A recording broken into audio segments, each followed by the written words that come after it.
6 of the NFL on TNT comes to you from Indianapolis, the Hoosier Dome. And in a few minutes, the Pittsburgh Steelers, with a record of 2-2, will take on the Indianapolis Colts, who haven't won all year. But there is hope among the Colts faithful. Tonight, Rick Venturi makes his NFL debut as the Colts head coach.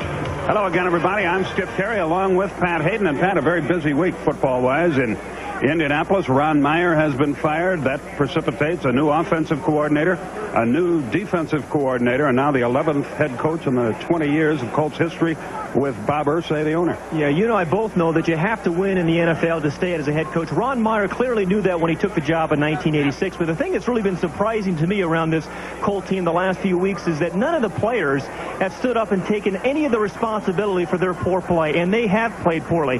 Now, I'm not saying Ron Meyer's the next Don Shula, but he didn't miss tackles and miss field goals and throw interceptions and fumble the ball, yet there's been no accountability by this team for their poor play, and poor play is what got Ron Meyer fired. And Skip, if their team doesn't play better, their interim coach, Rick Venturi, won't be the guy next year. NFL fans know this team is really banged up with injuries, but they've got two marquee players on the offensive side of the ball. You're right. Jeff George, their quarterback, is a marquee player, the #1 draft pick in the entire draft a year ago. I think he can develop into a great player in the National Football League, but he's really got to have some stability at the head coaching position, at the offensive coordinator position, which he has not had in his first 2 years in the NFL. If he's ever going to reach the kind of potential I think that he can.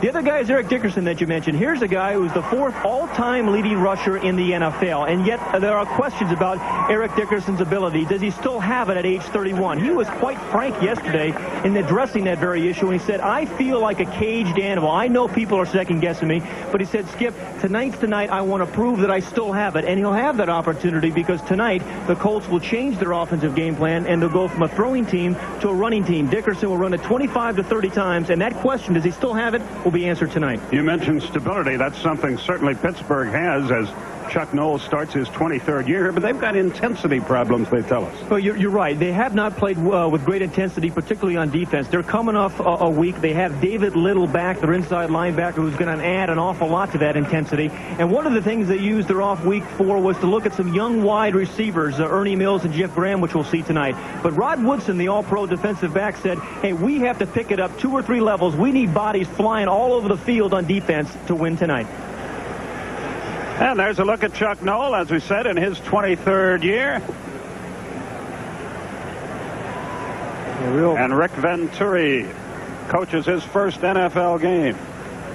The Steelers have won the toss and have elected to receive, and one of the best in the business, Ron Woodson, is the deep man. Dean Biasucci will kick it off for the Colts, who look for their first win. We look for a game with both teams trying to establish the old running game tonight. And we sincerely hope you'll enjoy it. Pretty good crowd here, considering everything. About 50,000, maybe better than that, in the Hoosier Dome. And here we go. Biasucci approaches the football.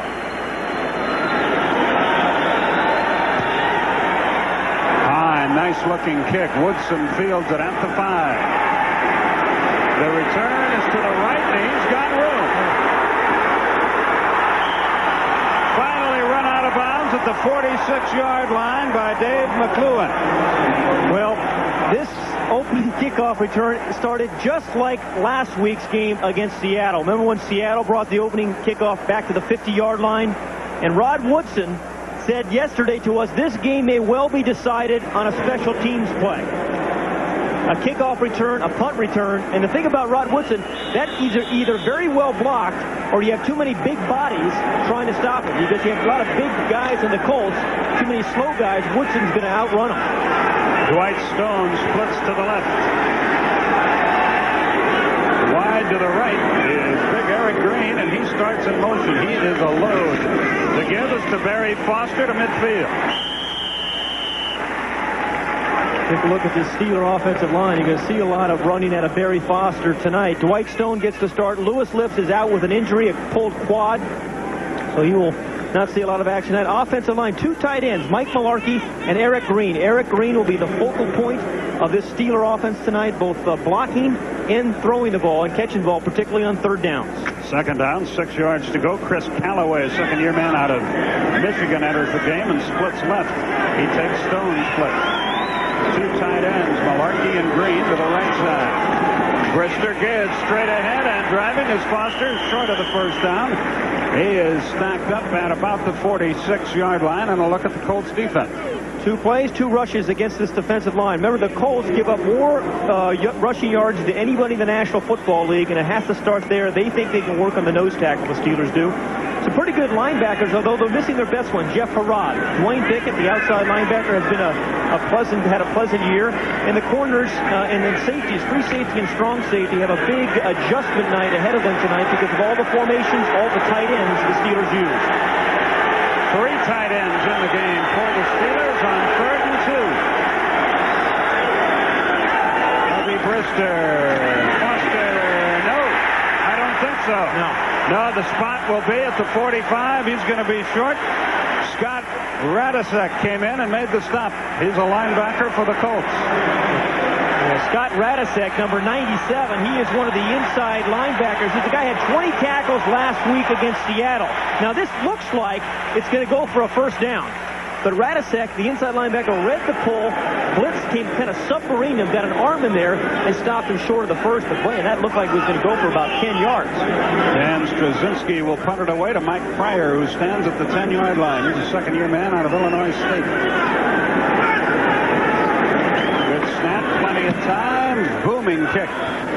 Fair catch is called for, and he makes the fair catch at about the, well, we'll see the mark at either the 8 or 9-yard line. A 37-yard kick and a flag on the play. Let's hold the phone here. Our referee tonight is Larry Nemmers. It's going to be a break for the Colts.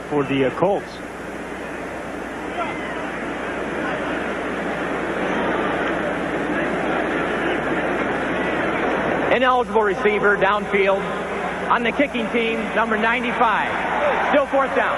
So they'll make him kick it again and hope for better field position. And again, Pryor will be the deep man, and Straczynski will kick it away. We have 12:35 left in the first quarter. Boy, that's a big break for the Colts, because when your offensive team is struggling, you don't want to start your first possession on the 8-yard line. Believe me.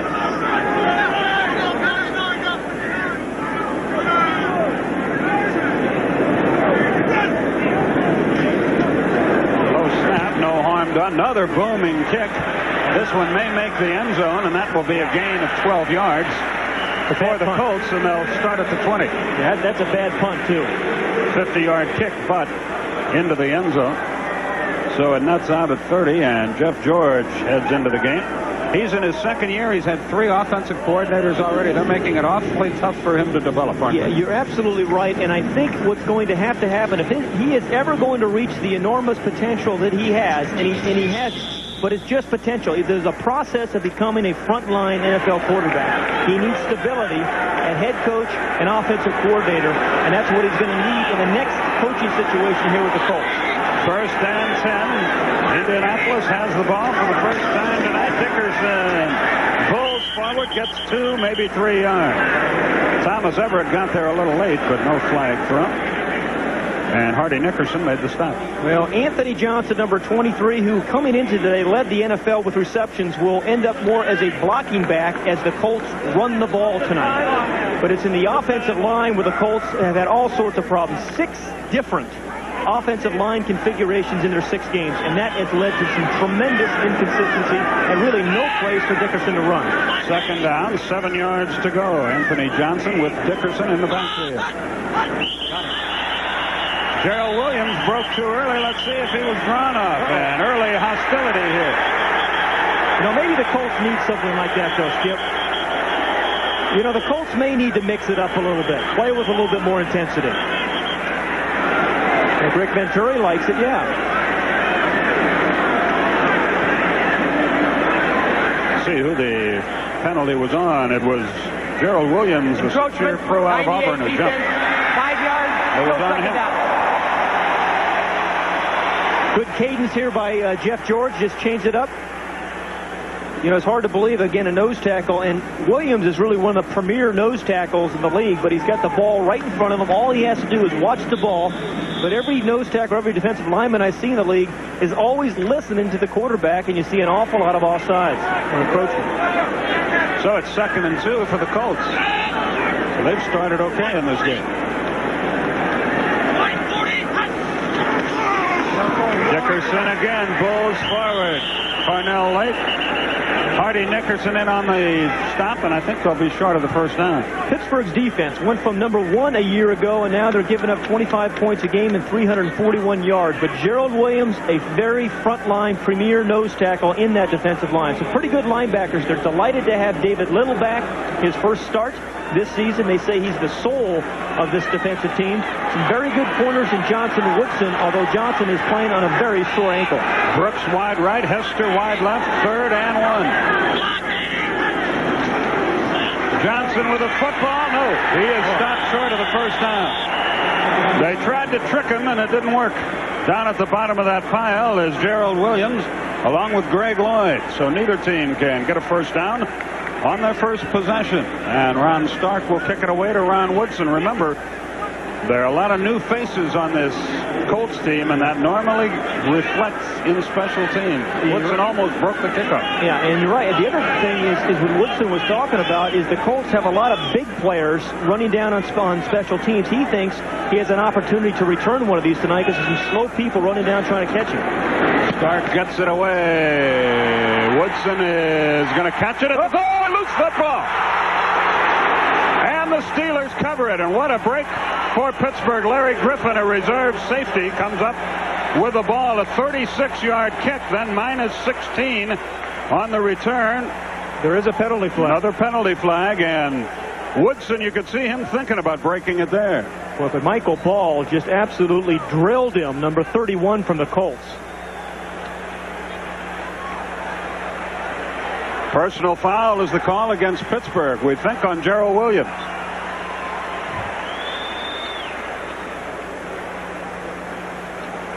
He ran into the kicker.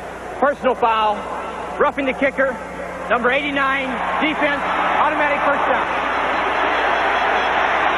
They called it on Ernie Mills. They called it on Ernie Mills. Now, if he gets blocked into the punter, it's not a penalty. But it looks like he just ran right into him. Well, Mills and Williams both were there. So that's a first down for the Colts. Yeah, no, he wasn't blocked into the punter. Yep. And again, just what this offensive line for the Colts needed, just some sort of break like that. All the breaks actually been going against the Colts this year. You get the feeling, if they kissed the frog, it'd turn into a lizard kind of situation. The Colts have had that kind of year, but this is the kind of break they needed early. Pitch play to Dickerson. He cuts back. He gets a few. You know, there's a lot of reasons why the Colts have not won a game this year, but there's 3 statistics, I think, in particular, which really show you why. Clearly, they've only scored 8 points a game. No one has scored fewer points than the Colts this season. The rushing yards, they're last in the NFL, and you see the sack differential. The Colts have been sacked 18 times, while only sacking the opponent quarterback 7 times. I think those 3 statistics tell you a little bit about the Colts season. Anthony Johnson, the starting fullback and the league leader in receptions, is the Colt who's on the deck. We'll take a break here in the Hoosier Dome. No score, 9:50 left, first quarter. The NFL on TNT is brought to you by McDonald's. Getting more for your money. That's McDonald's today. And by America's favorite, Fruit of the Loom. We're keeping America's men comfortable. And by Coors Light, the one that won't slow you down. The Silver Bullet is the right beer now. Well, it's incredible. Another injury to one of the key Colt players. That is Anthony Johnson, the leading receiver of the NFL, coming in today's action, limping off with a bad ankle. Here's what happened. Number 23, right there in the bottom of the screen. He's blocking Cornell Lake. And then number 93 for the Steelers, Keith Willis, is going to fall on his ankles. Oh.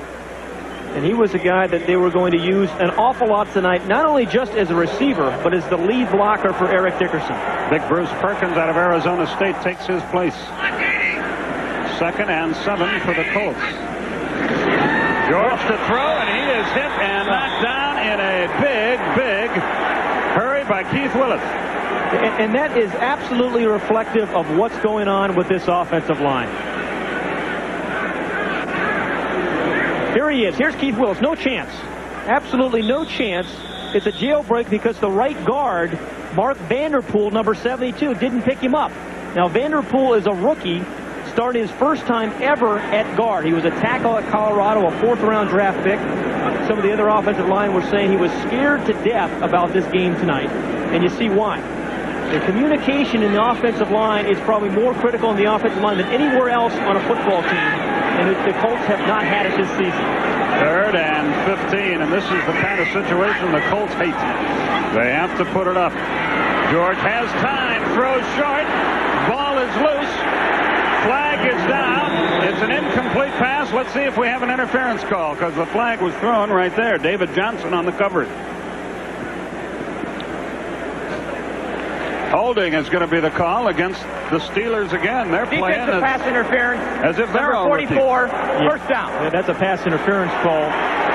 That's not the holding, but David Johnson has always played very tight coverage. Now, he's going to make a lot of plays, but that was clearly interference. What the Steelers said a lot in their off week, they didn't play last week, was they wanted more intensity. Chuck Noll said, I don't want guys worrying about making mistakes. Go out there and play hard. I want to see guys around the ball, and sometimes situations like that are going to happen. You're going to get a pass interference if you're playing aggressively. Bill Brooks wide to the right, Hester to the left. Perkins and Dickerson, the running back. Another first down for the Colts. Dickerson, Cornell late, got in first. Dickerson helped. And now another flag is down. Boy, I have seen more holding in today's games. I was watching 2 or 3 games, Skip, and I know you were, and more holding in another one there in the Colts today than I think I've ever seen in the last few weeks. You talk about momentum stoppers or drive stoppers, whatever you want to talk. A lot of holding penalties around the league. Number 62 offense, 10 yards, still first down. Brian Baldinger, a 9-year veteran out of Duke, caught for holding. And the holding, the more holding that we're seeing this year goes right along with the more running that we're seeing in the National Football League. This is more running, more holding. 1st and 20. Now Hester comes to the right side.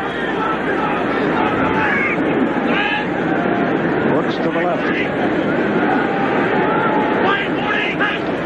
Both these teams keep going backwards. There's the throw. It's complete. Hester breaks the tackle, fumbles it away. Off to the races. Thomas Everett. Flags fly as he is hit at the 24-yard line. Another flag. Flags all over the place. This is a comedy of errors. Well, again, Rick Ventura trying to settle his team down, but just as we were talking at the top, the face mask against the Steelers, but my goodness. You can't blame Ron Meyer for all the kind of... Personal foul, 15-yard face mask, number 71. It's against Kevin Call of the Colts, I believe. Just we're talking about players taking some responsibility and stepping up and not making mistakes. A good defensive play, the aggressiveness by the Pittsburgh defense. There's Everett. It was Kevin Call, number 71. Take another look at Kevin Call. Again, just scrambling, trying to make a play. Yep. That's the kind you can get hurt on, though it's inadvertent, but still they have to call the 15 yards. So the Steelers, who have done nothing right so far, have the ball 1st and 10 at the 12-yard line. Yeah, but neither do the Colts. They haven't. They didn't convert on 3rd and short. They've turned the ball over there. Now, as the Steelers come to the line of scrimmage, apparently we have a replay. The ruling on the field is a completed pass and fumble. Okay. The play is being reviewed. Yeah, let's go back and see if Jesse Hester had possession before he fumbled the ball. I thought surely he did. Mark Burns is our replay official. Let's see. Got to have possession and control. After further review, the play stands. Yeah. First down. Yep. Well done by the officials. And a heads-up play by Thomas Everett. Remember, they said they want more guys around the ball. Thus far, the Pittsburgh defense has been around the ball. Merrill Hunt, Barry Foster are the setbacks. Chris Callaway wide to the right. The pitch back, Foster. Vaults one man, bangs to the 5, loses the ball. It's in the end zone, and the Colts have it. Can you believe this? Mike Pryor covered the fumble. Radisek knocked it loose.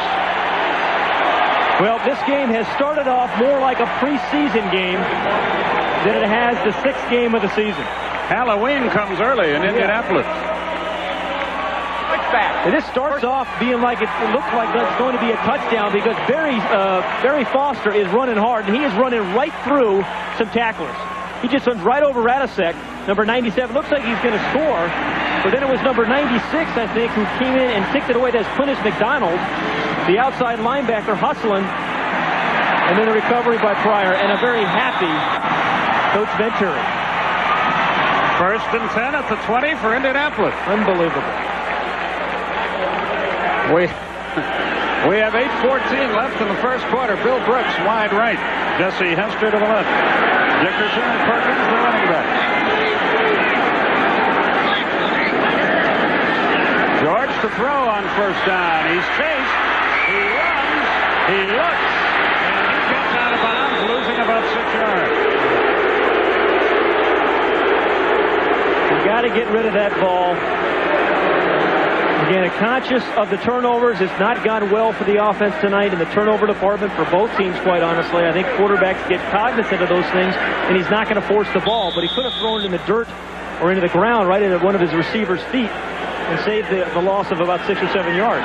Greg Lloyd ran him out. Last week, George did not complete a pass to a wide receiver. That is Milt Jackson. He was formerly the receiver coach, and now he is calling the offensive plays tonight for the Colts. Because they fired Liam Burnett, their offensive coordinator. Gives straight ahead to the running back, Bruce Perkins. Nothing there. Boy, tell you what, Hardy Nickerson is having a heck of a game so far. He was in on yet another stop. Yeah, well, Hardy Nickerson, and look at number 52, David Little. Nickerson just kind of feeds off the enthusiasm that David Little has brought back to this Steeler defense. Clarence Verdun checks into the game. Another wide receiver, James Coley, goes out. The Colts this year have been miserable getting the ball downfield to the wide receivers, mostly because of pass protection. George had to unload in a hurry, has a man. It's Brooks, complete. And down he goes short of the 1st down at the 26-yard line around Woodson on the stop. Okay, you need 14 yards, and sometimes your receivers are not going to run down 15 yards on the route, but there's a big cushion there. But you see the defensive back just keying in. It's a zone, keying in. It's Woodson. Telling the linebacker in front of him, he's yours. That's pretty good defense, just preventing him from getting the 1st down, keeping everything in front of Rod Woodson. Ron Stark is going to try to kick it, and Ron Woodson's going to try to run it back. Watch the way Woodson snags these punts, too. He uses his hands like no punt returner I've ever seen. Although it misfired on him last time. Stark has time, gets it away. It's high and short. Woodson signals for a fair catch and makes it at the 37-yard line. A 37-yard kick and no return. So the Steelers will go to work here in a scoreless game, but a lot of action, eh?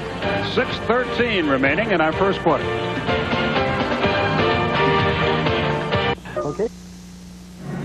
Be sure to join us next Sunday on TNT as we travel to the Seattle Kingdom. The Raiders and the Seahawks get together. Last year, the Raiders won both meetings. It all gets underway with the Silver Bullet Stadium show a half hour earlier at 7 o'clock Eastern Time.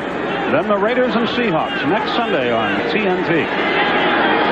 Dwight Stone back in at wide receiver. Eric Green splits for the right. Brister to throw on 1st down. Complete to the big guy. Green across midfield down to the 47-yard line before Chris Good out of Alabama wrestles him down. A 16-yard completion. You know, Eric Green is a very unusual guy. He started this play in the backfield, then shifted to a wing, and then ran a pattern like a wide receiver. Now remember, he is 6'5", 285 pounds, but he's got the body movement of a little wide receiver, of a man much smaller. He can make cuts.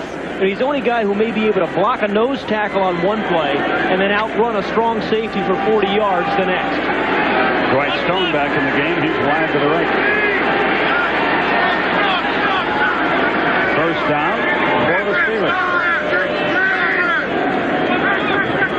Callaway in motion. The give is to Foster. Nothing there. Down he goes. John Hand makes the stop. The big guy out of Alabama, 275-pounder. Yeah, Rick Venturi was saying about John Hand yesterday, we're hoping to really get him revved up. He needs to start playing hard every down. If we get that kind of effort out of John Hand and Travis Davis and Donnell Thompson, our front three will do a lot better job of stopping the run. Now, you see Venturi, he is still acting as defensive coordinator. Early in the week, he said, I want to call the plays, too. Wednesday came around, and he realized, hey, that's too much. So he's given that to Milt Jackson, his receiver coach. But he will still call the defensive signals tonight. Second down, 10 yards to go. Checking into the game is the rookie out of Florida, Ernie Mills, for the Steelers, and he's wide to the left. From the 47-yard line, Brister rolls right, looks, has Foster in the flat. He breaks one tackle and gets to the 41-yard line. Pickett got there first and slowed him down. And then Matt Jaworski finished him off, the inside linebacker. Yeah, Dwayne Bickett, the outside linebacker for the Colts, number 50, was saying to us yesterday, hey, it's important that we get off to a good start. Because he said, this is a team that is not confident. And we can't get into situations where we give up some big plays to get our heads hanging. We have not responded to adversity well this year. He said the start was very important. Green to the left, Callaway to the right. And Jeff Graham into the game and in the slot to the right side. This is a down for Eric Green. 3rd and 4 from the shotgun. Brister threw it for Green, but threw it high and outside, and the Steelers will have to kick again, and perhaps a moral victory for Indianapolis. They've played abysmally here, but so have the Steelers. Well, Eric Green came wide open over the middle of this defense. Again, I think Brister thought that Green was going to keep running over the middle, and Green just kind of settled in an open area there. Straczynski will kick it away, and Mike Pryor will try to return it. He stands at his 10. Straczynski is at his 44. He'll kick it from about the 48. A boomer. High kick. Can they cover it? Oh. No.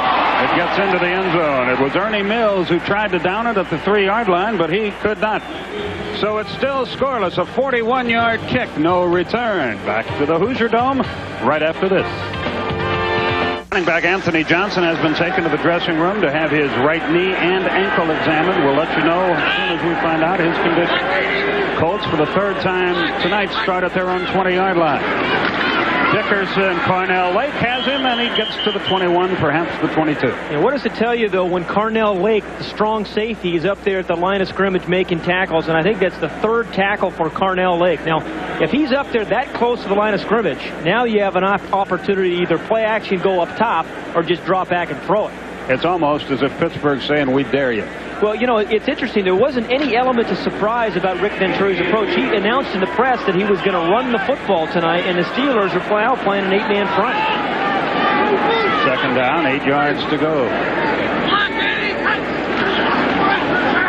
Play action this time. George has a little time and has a man. It's his tight end, James Coley. And he lumbers to the 35-yard line and a 1st down. You give George a little time, he can hurt you. Yeah, he is a real talent, but James Coley, too, is part of this revolving door with the Colts. And he is the 3rd different tight end that has started for the Colts tonight. The play action fake, good offensive line protection. That time pushed people past George, and then he found the tight end. But Coley came from the Bears, who was cut by the Bears, had only caught 1 pass his entire career, was here for 4 days, and then starts. 1st down. Dickerson has room to run this time, and he eludes 1 man, and there's Lake again to knock him down.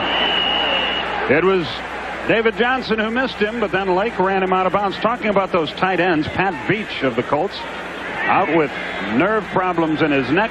Kerry Cash out with a broken ankle, another tight end. Tim Bruton, another tight end, lost to knee surgery, so they've had a timeout. As I said, Coley was here for 4 days and started.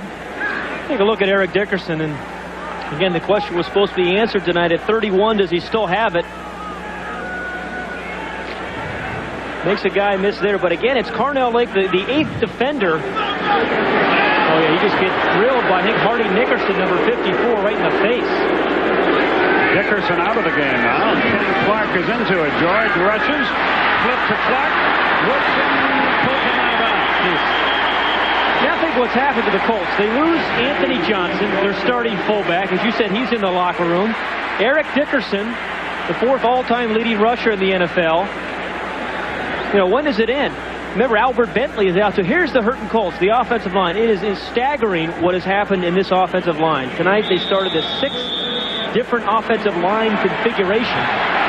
And other than this offensive line, a very important player, Albert Bentley, who rushed for over 600 yards a year ago, caught 71 passes. He's out for the year, too. 1st and 10 from the 45-yard line. It's the upback, Bruce Perkins. He gets very little as he pounds into the middle of that Pittsburgh line, and down at the bottom, Gerald Williams and Hardy Nickerson. Well, basically, what the Colts have now is a 3rd-team fullback in and a 3rd-team halfback in, and an offensive line that has been in flux all season long. Still, they're in a scoreless game with less than a minute remaining in the first quarter, and you would think if that trend continues, it'll buoy them considerably. There are a lot of Pittsburgh people in this crowd, by the way. Bill Brooks wide to the right, Jesse Hester to the left.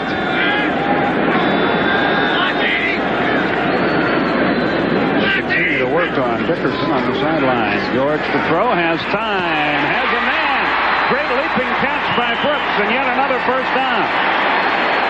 On the coverage was Brian Hinkle. Bill Brooks has never been one of those receivers who necessarily is going to run right by you. But if you give him a little cushion like this and you force him to adjust for the ball, he can do it. He can go up, he can adjust to the ball while it's in the air, and then catch it with his hands and pick up a first down. A great adjustment receiver is Bill Brooks. So the first quarter is winding down, and the Colts will not endeavor another play here. Things are going pretty well for a team that's 28th defending the rush and 28th in rushing. It's a no-score situation at the end of one, and we'll be back to the Hoosier Dome for the second quarter of the game right after this.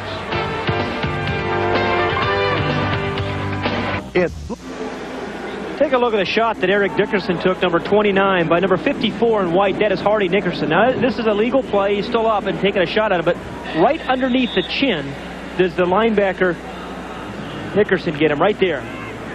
He was over with the trainers and working on his neck and his throat, but he's back in the game right now. First and 10 for the Colts. They got a little bit of a drive going here. Brooks wide to the left, Hester to the right. Eric Dickerson, he tried to find a place to go and ran out of room. Donald Evans was the first one there. He's out of Winston-Salem, a 273-pounder. So second and long. It's just not much offensive surge there up on the offensive line. They were talking yesterday about, hey, secure the line of scrimmage, and then the linebackers will let Eric Dickerson deal with. We'll make him make them miss, or he'll run through some tackles on linebackers. But so far, even the offensive line, the line of scrimmage, has not been secured by the Colt offensive linemen. Second down, 11 yards to go. He's in front again with Carnell Lake up there. And George is going to throw, and no, he's not. That's the 3rd sack of the night. Evans was in on the charge, but the man who made the stop was Brian Hinkle again, the outside linebacker. 3rd sack, as we said. Pretty good early protection, and with an 8-man front, you would think this is the right kind of play to have called a play-action fake. But Brian Hinkle just refused to stay blocked. It was Bruce Perkins, the back, who just kind of completely whiffed on Brian Hinkle, and he makes the sack. This is a guy that's incredibly loyal to the Steelers. They put him on Plan B a year ago, and he said before you did, hey, don't protect me, I'm going to stay. Turned out he got some great offers, but he said, I'm not going to leave because I promised the Steeler organization I was going to stay here, and he played well. Verdun in the game and split wide right. It's 3rd and long. Screen pass set up. Perkins with it. He's hit from behind and dropped well short of the first down. And a fine defensive reaction. Larry Griffin was in there, and Carnell Lake as well. Yeah, Carnell Lake did a terrific job there, Skip. He had 2 offensive linemen by the Colts blocking him, and he just refused to be blocked. He's down for a moment, gets back up, and makes the play. But it was 2 big blue jerseys trying to block Carnell Lake, and they couldn't do it. 2 big blue jerseys, huh? Too much alliteration, Skipper. Ron Stark will kick it. That's perfectly all right. Easy for you to say. Ron Woodson is the deep man. He stands at the 10. No score, second quarter. Another boomer, another short kick, another fair catch by Woodson, and he makes it at the 14-yard line. Then he's bumped, but not enough to draw a flag. Yeah, well, why not? I mean, if you call a fair catch, you're not supposed to be bumped at all. It was Quintus McDonald who bumped into him, but no call. We'll see it again as we go out here. Yeah, it's not a matter of degree, how hard you get hit. You're not supposed to get hit at all when you put that right leg up, the right arm up. That should be a penalty. 12:54 remaining in the first half. No score in the ballgame. Interesting note about this Colts team. Earlier this week, they had 19 players on their roster. They either got on waivers or as free agents. It has been a revolving door around the Colt camp. Dwight Stone wide right. And, you know, football really is about continuity, and they just have not had it. Anyway. Big Eric Green goes in motion. Foster up in there. He gets maybe 1 yard. No more than that. Down at the bottom of the pile, Quintus McDonald, the linebacker, along with Dwayne Bickett. Dwayne Bickett, we talked about a little bit earlier. Here is a guy, number 50, is the guy that players can really respect because he's the #1 draft pick, but one of those guys who's playing hard every down. He'll rush the passer, he'll play the run, he'll drop back in coverage. Tonight he'll be their nickel linebacker. And he's got 4 sacks, their leading sacker on the season, 4 on the year.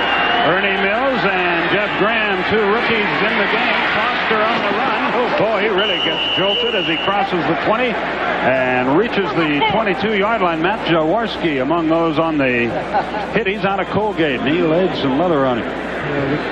Good block by the right guard, number 77, Carlton Hasselrigg. See how he just kind of turned back in? He cleans it up the inside to allow Barry Foster to pick up the big yardage there.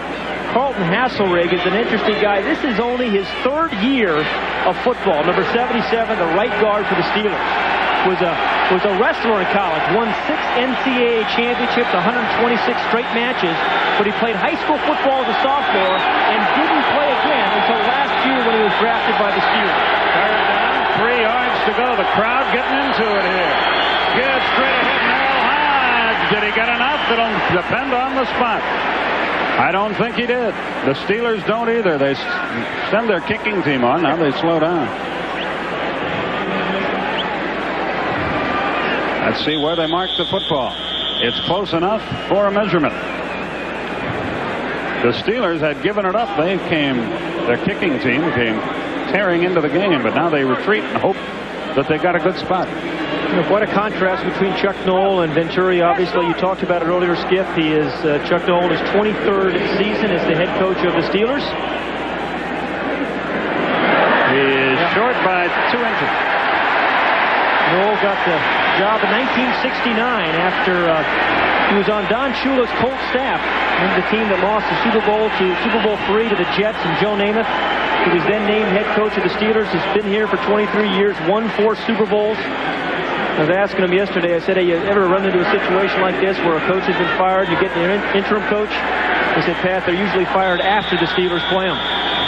Positive outlook, to be sure. Straczynski, the punter. Clarence Verdun is the deep man for the Colts. He stands at his 34. Here's the kick, and it's a good one. Yeah. It chases Verdun back to the 25-yard line. He's got some room to run.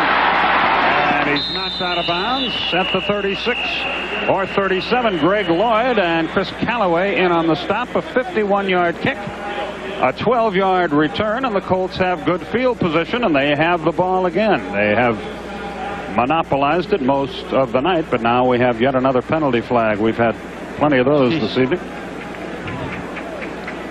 And our referee, Larry Nemmers, will sort it all out. You know, one of the things that Rick Venturi is really doing for the first time, well, he had a stint as a head coach at Northwestern, but really making these decisions. Yeah, do you take the penalty? And eligible downfield on the kicking team, number 95. That's great. Still 4th down.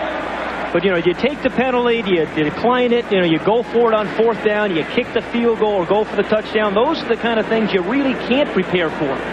He said he grew up at a dinner table with his father, who was a high school coach in Illinois for 30 years, and said, hey, I grew up waiting for this moment to be a head coach like this in a situation like the NFL. He said, I'm prepared for those decisions. But, man, there's a lot of them you have to make that he didn't have to make last week as defensive coordinator. Greg Lloyd is snapping the ball. That's a story in itself. Straczynski will kick it again. Greg Lloyd is the third team long snapper to the Steelers. The first two were injured. Perfect snap. Another booming kick. Verdun fades back. Fields this one at the 34 and breaks Stone's tackle. Tries to get to the outside and is tripped up from behind by Gerald Williams, or he might have had some room to run. A 47-yard kick. No return, and they wind up with the ball just about where they had it last time. Back to the Hoosier Dome in just a moment. On TNT is brought to you by the full line of quality cars from Hyundai. Yes, Hyundai. And by Bud Dry. Dry brewed so it drinks light yet satisfies completely. Colts about to go to work. Anthony Johnson sprained right knee, sprained right ankle. Will not play anymore tonight. Dickerson 6 carries, 13 yards. George 6 out of 6, 47 yards. He calls an audible. On first down. He throws. Woodson had it, dropped it. I tell you, Rod Woodson can egg you into an audible. He egged Jeff George into an audible. He played a big cushion. He tried to give George the look that, hey, if you throw it out there, you're going to get the easy completion. He saw the audible and just baited Jeff George and then makes the play. Bill Brooks made a good play. He may have knocked the ball loose from Woodson. Yeah, you're right. Brooks doesn't make a nice play. But how many times has Woodson done that in his career where he'll lay off, you think you have a big cushion, and then he drives and makes a play? Well, this time he gets a shot at Jesse Hester, who splits wide left. Brooks says, the heck with this, and goes to the other side.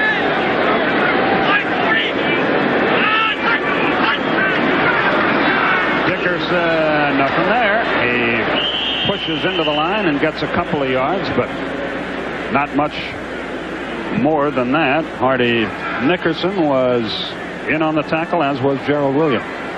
You know, when Dickerson was always at his best in his early in his career with the Rams, when you just gave him a little bit of a seam and he hit it and went. Now there, it looks like he was dancing around a little bit in the hole, because it looked like if he cuts to the left of Bruce Perkins and turns on the juice, he has a gain.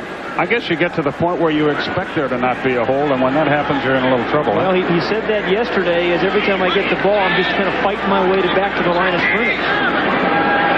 Third down and a long 6 possession play for the Colts. George under pressure, throws complete. Verdun breaks one and is run out of bounds. First down.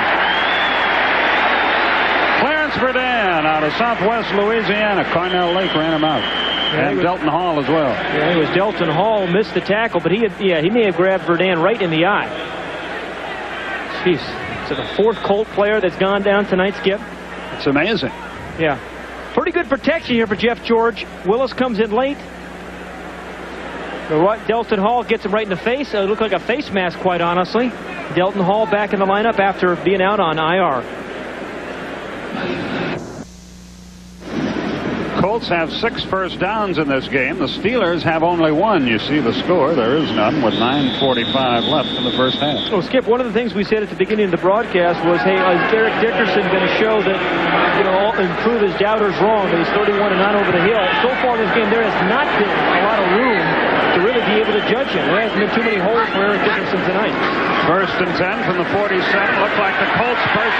Rather, the Steelers were offside. Dickerson makes some great moves and gets about 5 yards, but the flag, I think, against Pittsburgh. That's a lot of broken tackles for 4 or 5 yards, though. That's the thing that makes it so hard to read those stats. And it is offside against Pittsburgh. You know, you were asking about that Marine Board scoreboard. The Marine Board? Yeah. The Marine Corps scoreboard, which is coming up right now. It's tonight's U.S. Marine Corps scoreboard. 57, defense, offside, still first down. Sense of timing, you know that? Oilers win big. Browns played them tough, but the Jets prevail. Both those teams getting better in a hurry, aren't they? Dolphins came from behind in that game. Chargers finally win their first Yeah, so the teams that have not won a game yet still are Cincinnati and this Colt team.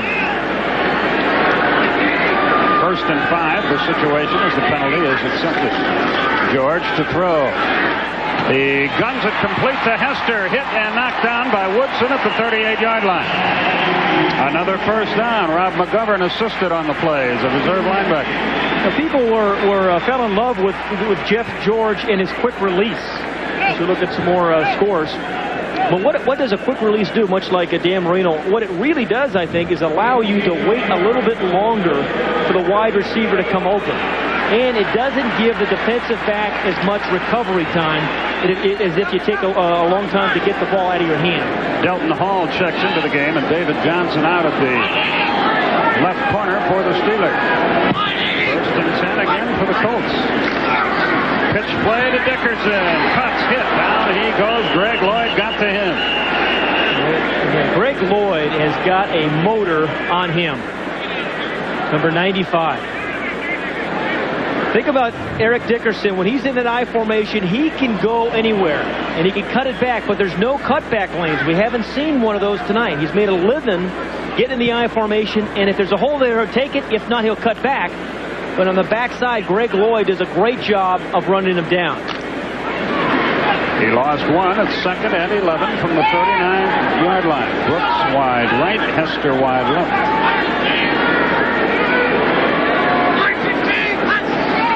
George is going to throw. Lloyd it's Brooks complete. He beats Delton Hall, and he dives to about the 4-yard line. Penalty flag on the 15. Let's see what that's all about. The Colts are driving a 33-yard reception. Check the penalty. Face mask. They mark the ball at the 6. Hey, give Rick Venturi some credit, though. They're picking on... Face mask, 5 yards. Half the distance to the goal on number 35. Yeah. First down. It'll be 1st and goal at the 3-yard line. Delton Hall, who just checked into the game, was victimized. Right, and they're picking on Delton Hall. Remember, he just came off injured reserve. Has not played yet this season. A big cushion there for Bill Brooks. Now, Brooks is not a speed guy. That wasn't a face mask, but they shouldn't have called that. But Brooks is not a speed guy. You don't need to give him that kind of cushion. So here's a chance for the Colts. 1st and goal at the 3. Dickerson and Perkins, the running back. George asked the crowd to quiet. He's going to try to flip it in the flat. Dickerson can't hold it. 2nd down and goal. Woodson was covering, but it's just as well Dickerson didn't catch that ball. He'd have lost 5. Yeah, he catches that ball. It is a severe loss and a headache to Eric Dickerson.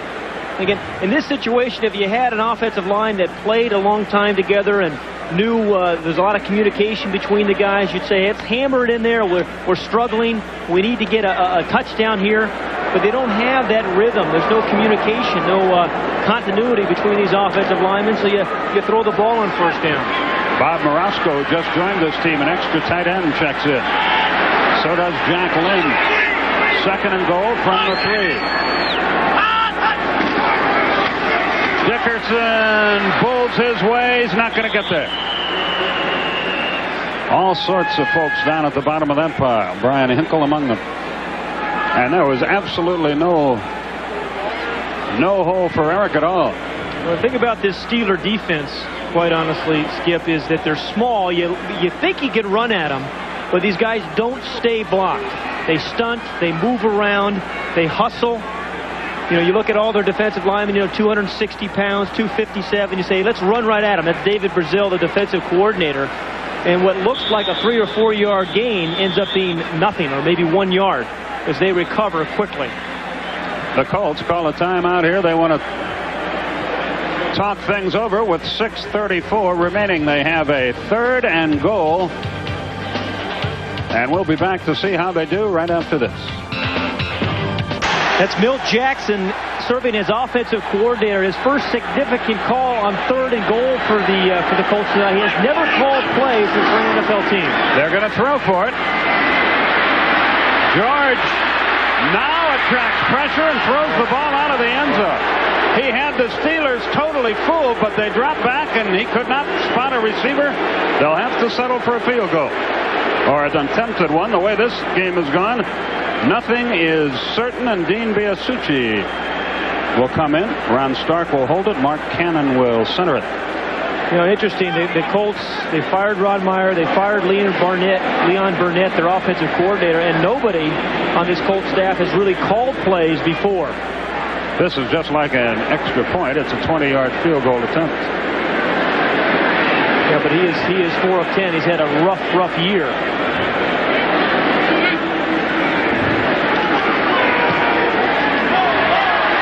We have points. The Colts lead it 3-0 with 6:23 remaining in the first half of the game. A lot of low-scoring games today. We'll talk about that when we come back.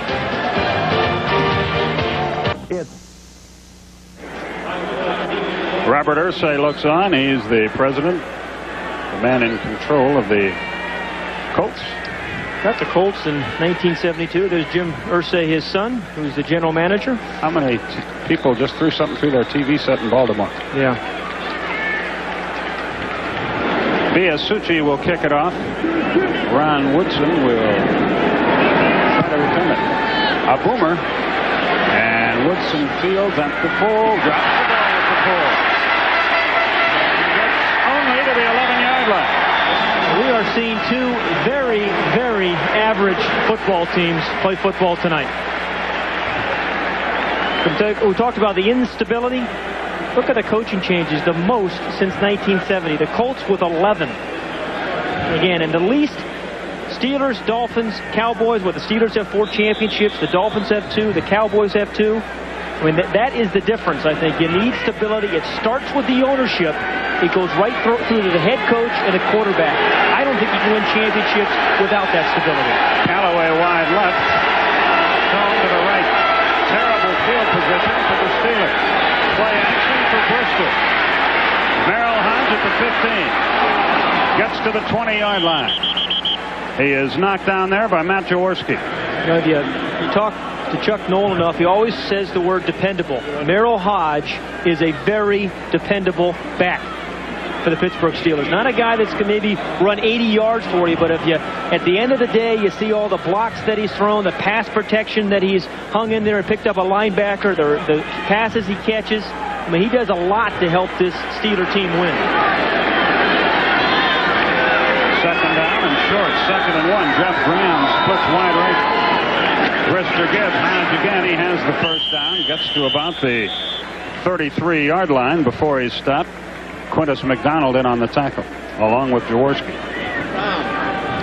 You know, the last 4 drives, only 51 yards for these Steelers. Again, they have not been lighting up the league at all themselves. 2-2. They have not really beaten a playoff team, or I guess they've beaten 2 of them since 1989. So they've got some things to work out themselves. That's only their 2nd first down of the night. It comes at the 24-yard line. Dwight Stone back in the game. Goes on motion. Brister rolls right. Goes left. Has a man. Diving catch. Chris Callaway, number 88 out of Michigan, made the reception. The coverage was by Chris Good. Yeah, remember, Lewis Lips is not playing tonight, so Chris Callaway gets the start. Pretty good pressure up front by Dwayne Bickett, number 50, on the backside. He gets picked up by Merrill Hodge. Remember, we talked about all the little things that Hodge does? But Brister steps up in the pocket, delivers a pretty good throw there to Chris Callaway. But it's the little things. It's the high guy like Hodge just getting enough of Bickett so he doesn't make the sack. Jeff Graham is wide to the left. Now he changes his mind and comes wide to the right. Jeff Graham, they think, is going to have a big future for the Steelers, number 81. Brister to throw. Into the flat it comes to Barry Foster, and he breaks left tackle and goes out of bounds at the 41-yard line. Quintus McDonald ran him out. Sorry, Pat. Excuse me, Skip. Joe Walton, the offensive coordinator for the Steelers, said after last season, we didn't use this guy enough. We didn't use Barry Foster enough. There's Joe Walton. The team is much more comfortable with his offensive system, but Barry Foster is a guy you could use in the passing game, which they did right there. But he will fool you as a runner. He looks like a short, squatty guy, the guy that's a physical kind of guy that's going to run over you. He can do that, but he can go by you, too. Foster gets it again. Cuts inside, is submarined, and down he goes. It was Good again who got him, but a good advance nonetheless. Chris Good out of Alabama in his 6th year. Every opportunity that Barry Foster has had the last 2 years, he has seized. And, you know, that's all players can ask for is an opportunity. And he has absolutely seized it and has worked himself in as a starter, and I think he's going to be there a long time. Tim Worley, who's on injury reserve, the #1 draft pick out of Georgia, I don't think you're going to see him in a Steeler uniform against him. Don't invite he and Chuck Noll to the same cocktail party. From the 38-yard line, first down. Hodge pulls his way inside the 35. And the Steelers beginning to move the ball pretty well. Once again, Matt Jaworski out of Colgate in on the stop. Yeah, pretty good block by the right guard that time. This is Carlton Hasselrig. Now, this is the guy, as we said earlier, interesting story. He's a college wrestler, just really learning about football. Played football as a sophomore in high school, and then not again until he was drafted by the Steelers. And he said every experience is a new one for him, but he's coming on. Bernie Mills wide right, Dwight Stone to the left, 2nd and 6 from the 34. We approach the 2-minute period. Foster in motion, Brister to throw. He drops the football. He dives and gets it back, but way back. Now it's loose again, but they've ruled the ball down at the 46-yard line. Somebody throw that thing away. Nobody can touch it. This really is a sad performance by both teams, and Chuck Noll can't believe it either.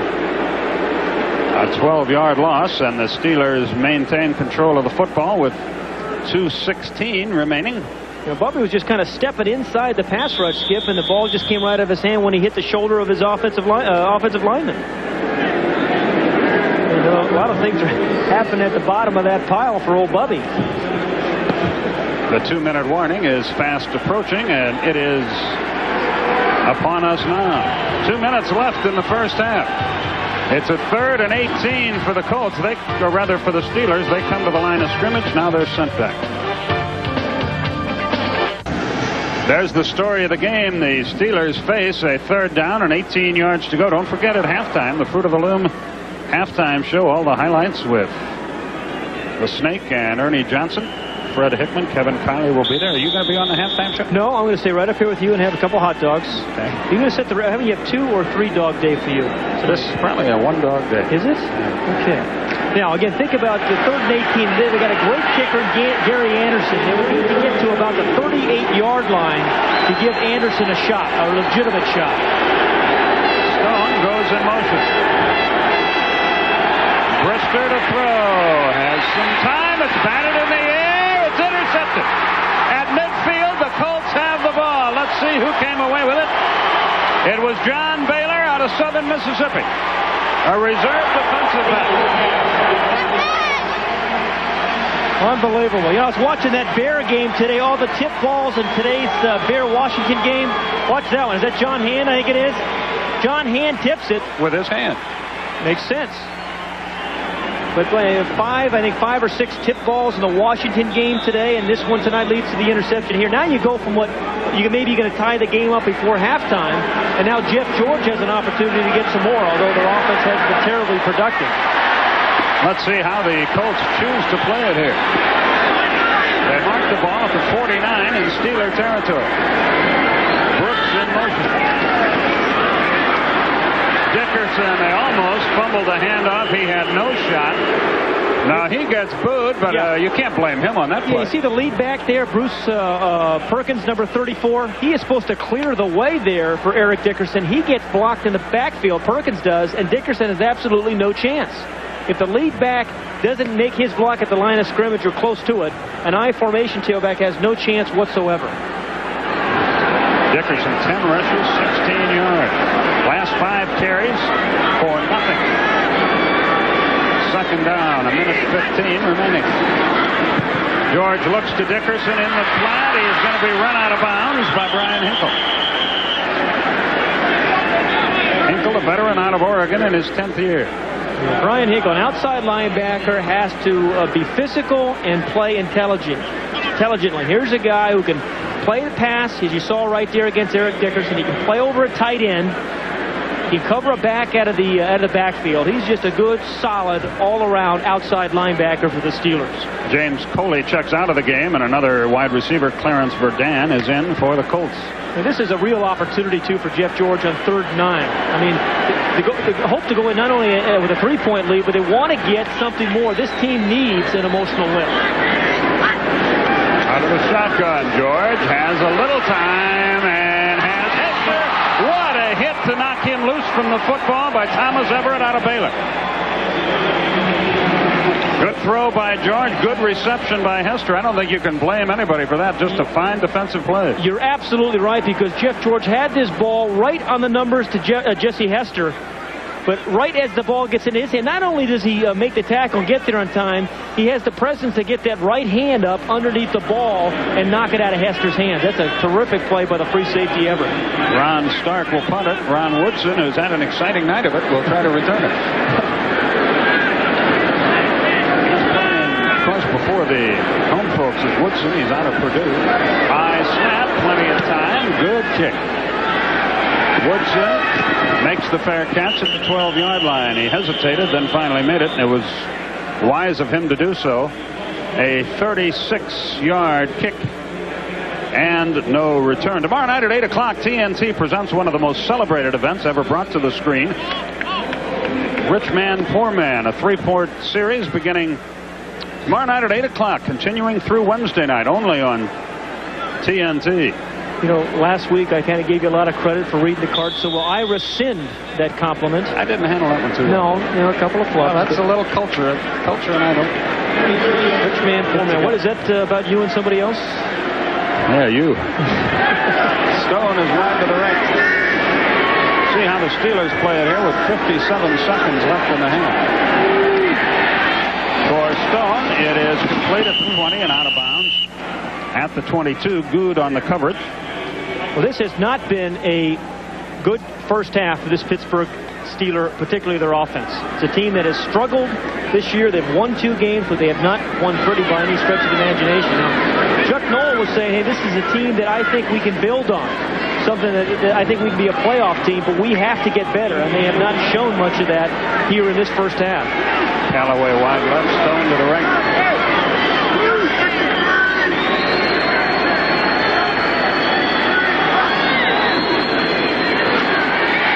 And with the pass rush, Brisker unloads and has it intercepted. There's a lateral and down he goes. What a play all the way around. The interception was by Eugene Daniel. And the Colts have it again. Unbelievable. Just a poor decision, poor throw by Bubby Brister. Here's a look. Yeah, he had pretty good pass protection to begin with this, trying to make something happen, but it was a well-covered. The receiver was very well covered by Eugene Daniel. As a matter of fact, the receiver wasn't open at all. He's trying to make something happen, pitches it to Keith Taylor. But watch the coverage at the top of the screen, number 38 on the wide receiver. I mean, the man is just not open. There's just no chance he's going to make a play. And in turn, Daniel, who's a very good cover guy, makes a nice interception. 3 wideouts in the game for the Colts. Wants to throw. He looks. He has a lot of time, and he throws complete. Down to the 32-yard line. Bill Brooks with it. Got 2 timeouts, does Jeff George. He really ought to use one of them. But they do not. 25 seconds left. He's got 2 timeouts. Verdun wide left. Brooks and Hester right. Look at all the time they're wasting. Lloyd on the rush. The pass is complete. Down to the 27-yard line. It looked like Dickerson made the reception, and now they burn a timeout with 9 seconds left. You see that? But, you know, if you call the timeout earlier, Skip, and you have the 25 or 28 seconds, maybe you have a shot to get the ball into the end zone, you know. 2 plays, 2 shots at the end zone. Now maybe you have 1 with 9 seconds, but you got to throw it quickly. This isn't a criticism, but I think any human being, with all the changes that have gone on and the coaching staff of the Colts this week, it's going to take them a little time to shake down and be as sharp as a Chuck Noll or a Don Shula or somebody who's been around 20 years or so? You know, you're absolutely right. And as we talked about, one of the big adjustments a coach has to make as a head coach is making all these decisions. I mean, Rick Venturi, as a defensive coordinator, just worried about his defense just a week ago. But now he's got to make decisions about 2-minute offenses and field goals and whether you go for it on 4th and 1. And it happens so quickly. I think you just can't really appreciate it until it happens to you. And I think he'll be a better head coach next week, having gone through all this decision-making process this week. Still, he's got one shot here. He can throw one in the end zone, take his chances, and then try a 44-yard field goal. Let's see how they play it. 9 seconds left. Yeah, but it's got to be a shot into the end zone.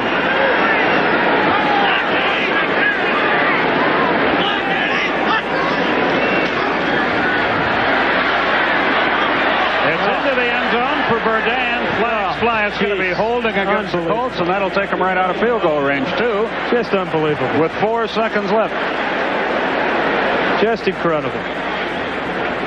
I assume that's what the penalty is. And Jeff George took a shot to the throat. Yeah, did he? Holding. Offense. Number 71. Still first down. That's Kevin Call. He tackled somebody as he was running. Yeah, watch the shot that Jeff George takes there. Tough way to make a buck. Aaron Jones was in on the hit. They're going to try the field goal. God, unbelievable. Yeah, he can't believe it either. You don't take a sack and you don't get a penalty in that situation, and now it's just an impossible, an awfully long field goal attempt for Biasucci. It will equal his career high of 55 yards. 4 seconds left.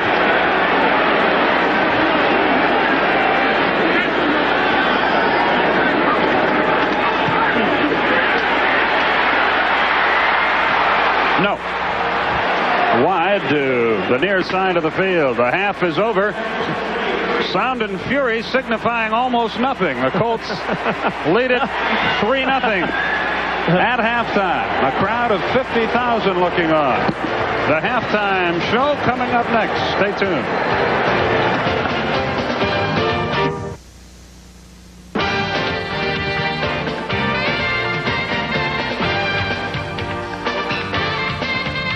The Fruit of the Loom Halftime Report is brought to you by America's favorite, Fruit of the Loom. We keep America's men comfortable.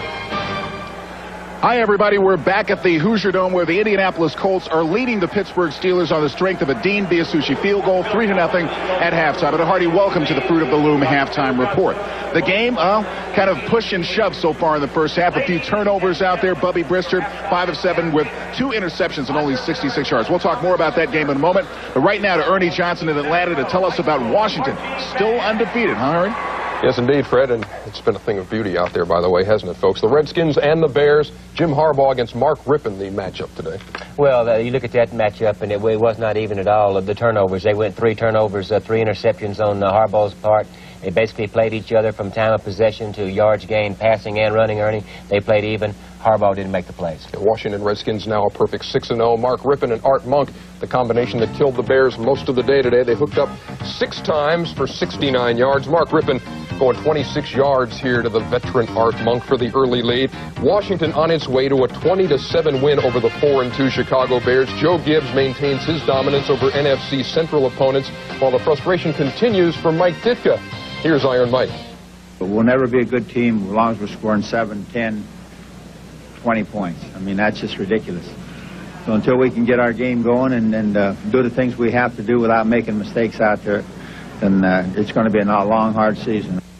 It's already been a long, hard season for Lindy Infante. The Packers fall to the Dallas Cowboys 20-17 today. Phoenix Cardinals and the New York Giants at Giant Stadium. Jeff Hostetler, a solid day. 14 out of 18 for 200 yards, and that touchdown right there to Zeke Moat. The New York Giants improved to 3-3, beat the Phoenix Cardinals 20-9. Craig Sayer was there. Spent some time with Jeff Hostetler. Well, thank you. The story here, 137 yards on the ground by Rodney Hampton, 200 yards through the air by Jeff Hostetler. The Giants with I guess 3 scoring drives in the first quarter was a relatively easy victory. Well, nothing's easy anymore in this league, and it was a good victory for us. We came out offensively and moved the ball real well and put points on the board early, and I think that was a real big plus for us because we've had a lot of heat on us here, and I think we're getting things right on the right track. With so many distractions all week, was it difficult to concentrate on Phoenix and your game plan? No, I think we've got enough veteran guys here and guys that know what it takes to win, that you got to be able to put all that stuff aside and concentrate on football. And I think we did a real good job of that this week. We had a great week of practice, and I think it's a great stepping stone for us for the rest of the season. The negative comments, anonymous players, sometimes harder on the family than it is the player. Your wife, Vicki, having grown up in a family with a coach for a father, does that help? Oh, yeah. I mean, she's seen it before with her dad and how her mom's handled things, so it's tough on everybody, but she's been able to handle it real well. And, you know, when things come out that nobody can put a face or a name behind it, you don't put much to it because, you know, it's kind of gutless, I would say. And, you know, we've handled things real well, and you don't read the papers, you don't watch the news, you just go out and play your game. Okay, thanks for being with us, Jeff Hostetler. The story here, the Giants defeating Phoenix 20-9. And, of course, Jeff Hostetler's father-in-law is Don Nealon, head coach at West Virginia. Philadelphia Eagles and Tampa Bay Bucks. Great comeback by Tampa Bay. Chris Chandler to Bruce Hill with 1:09 to play, 14-13 Bucks. Best comeback of the day, though, belonged to the Detroit Lions. Down 20-3 with 7 minutes to go. They scored 3 times, and this is Barry Sanders with the game winner with under a minute to play. 24-20, Detroit goes to 5-1, beating Minnesota by 4. Sanders had 116 on the day. Denver Broncos, they turned the ball over 3 times, leading to Houston points in a 42-14 Houston victory. San Diego Chargers have upset the LA Raiders today at the Coliseum. Rod Bernstein, number 3 rusher in the AFC, had back-to-back 100-yard games, had 66 today, and that touchdown. Chargers on top of the AFC in team rushing totals. Beat the LA Raiders 21-13. That's the final, first win for Dan Henning's guys. The Cincinnati Bengals still haven't won. Seattle got them 13-7. The New York Jets 17-14 winners over the Cleveland Browns. And the Miami Dolphins 20-10 over the New England Patriots. Here it's Indianapolis 3, Pittsburgh nothing. He still hasn't gotten the call from Art Shell that we expect it at any time. Yeah, loosen up. Back to the Hoosier Dome. Freddie. Thank you very much, gentlemen. The snake looks like he's ready to go. Anyway, we're going to have more of the Fruit of the Loom halftime report in just a moment. We're going to talk about a little different wrinkle with the Colts this time around. Kevin Kiley joins me when we come back. Stay with us.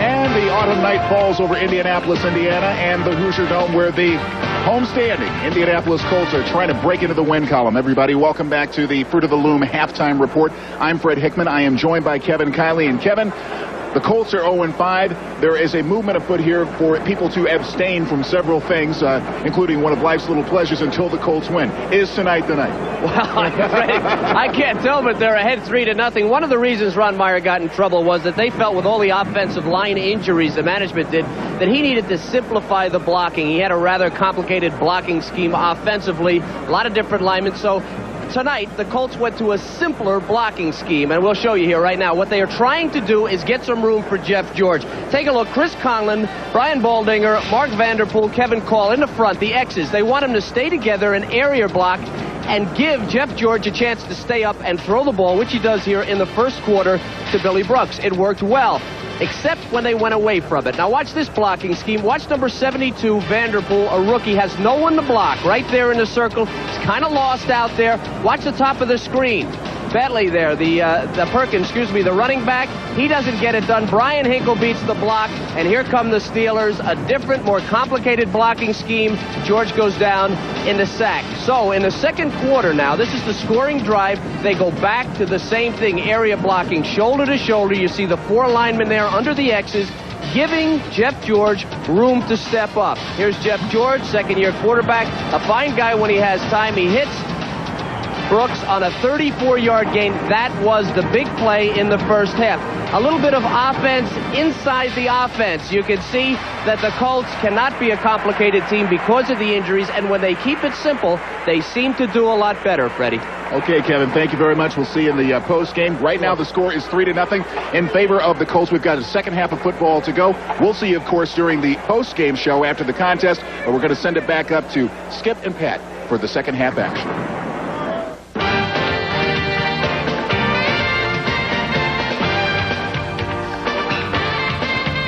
The Fruit of the Loom halftime report has been brought to you by America's favorite, Fruit of the Loom. We keep America's men comfortable. Pittsburgh Steelers. And today, Pittsburgh and our nation are celebrating. A salute to our armed forces for winning a war and in winning something much more. Today we march side by side in celebrations, not only to our victory in war, but in the courage, caring, and commitment that shows we're a nation that cares. It began on January 15, 1991. Hundreds of thousands of U.S. servicemen and women were fighting a war in the Persian Gulf. At that moment of crisis, a second mobilization took place here at home. United Way established a Desert Storm Operations Center. While the USO and the American Red Cross provided services to our troops, other United Way agencies focused on providing services to military families across the nation. With your continued support, United Way assures that this voluntary network will respond quickly and effectively. We're only there because you give and you care. When people need help, we're there. United Way, it brings out the best in all of us. This message furnished by the National Football League. TNT is brought to you by Infinity, who invite you to guest drive their full line of performance automobiles.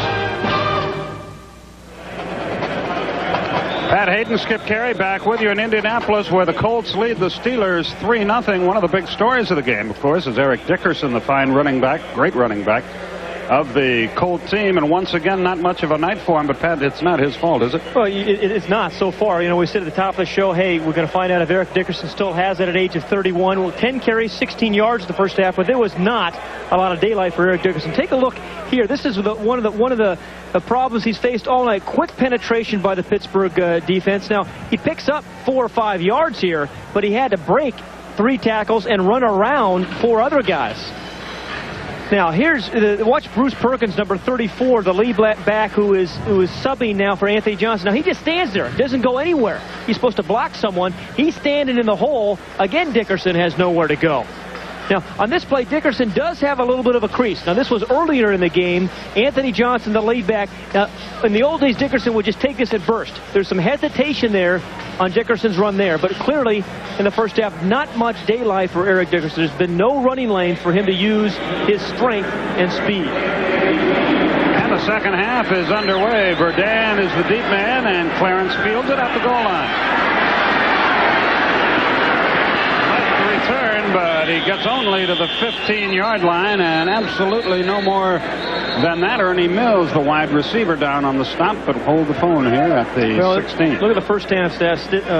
Skip, abysmal offensive production by both teams. This has just been a horribly played game by 2 NFL professional teams. I mean, there just really is just no way around it. 4 turnovers, 3 of them by Pittsburgh. The Colts could not convert that into really anything. That's been their story this year. Holding on the return team, number 27. Half the distance, first down. So the Colts start in the hole as Keith Taylor, reserve defensive back, is caught for holding. And again, the Colts, Jeff George, Eric Dickerson were saying yesterday, hey, the start of each half is important for this team. We're not good with adversity. We need a good start in each half. Brooks in motion. Dickerson has a little crease, tries to get through there, gets only to the 10-yard line. There's Carnell Lake again. Brooks trying to block. That's the thing about this Pittsburgh defense. It looked like Eric Dickerson had a hole there. Now watch, just for a moment, there's some daylight. But these Pittsburgh defenders don't stay blocked. Watch these guys come off. Nickerson fills in the hole. Carnell Lake is there, and Brian Hinkle spins off a blocker. Now, it looked like it was going to be, enough room for 8, 10, 12 yards, but no. He picks up, 2 or 3. Carnell Lake has played well tonight. Second down, 7 yards to go. Brooks in motion. Woodson plays in. Dickerson again. Pops to the outside, slips and falls, gets nowhere. Back to the 10-yard line. No more than that. Brian Hinkle in on the stop, but he seemed to just trip. I think it was really Aaron Jones, number 97, who actually got his hand on Dickerson, because Dickerson looked like he was going to get something going there, get some momentum. But it was Aaron Jones, the long arms of Aaron Jones, number 97 in white, the white jersey. Now, he's got something going here finally. See how they don't stay blocked, though? See how number 97, Aaron Jones, it looked like he was blocked, but he just pushes his guy away and makes the play. So a possession play for the Colts. Again, 3 wide receivers in the game. 3rd and 6 from the 11. Draw play. Dickerson. No. He'll be well short of it. He got about 3, maybe 4 yards. Rod Woodson among those on the stop. Colts can't move. Dickerson can't move. They'll kick it away. Dickerson never really seemed to be a guy, even when he was really running well a few years ago, that went east and west real well. You know, it was one of those north and south guys. Barry Sanders can go from side to side. Eric Dickerson is a taller, more physical kind of runner, but if you give him a little bit of room with some air, he'll make guys miss and he'll outrun people. But he's not necessarily a good guy east to west and make guys miss in short parts of the field. Ron Stark will kick it from about his 4-yard line. Ron Woodson will try to return it. Fair catch. High, booming kick. He bobbled that one, but made the play at the 37-yard line. It's a very unusual way of catching punts with those hands. I mean, he goes up and catches it way above his head a lot of times on punts. He did bobble it, but he's been one of the most successful punt returners to lead the AFC right now in punt returns. But he's always caught punts that way, up above his head. Fearless kind of guy, and I think you have to be when you're returning punts. I think this will be an interesting sequence for the Steelers, who have been dreadful tonight offensively. Let's see what they can come up with here. Dickerson had the eye or the throat problem. Now they're working on his right knee. Ernie Mills wide to the left. The big guy goes in motion. Eric Green. Brister to throw on 1st down. Has a man complete, and down he goes. Chris Callaway once again. He's caught a couple of them. Michael Ball on the coverage. 21-yard pickup.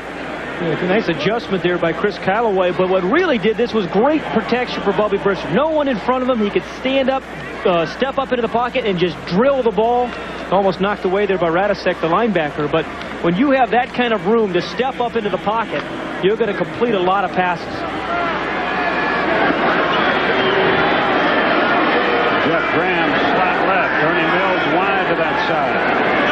1st down, Steelers. The delay, straight ahead. Hodge pulls his way to the 30-yard line before he's knocked down by Mike Pryor. Pryor, the free safety, came up and made the stop, but a sizable advance, and the Steelers have started with fire in their eye in this 3rd quarter.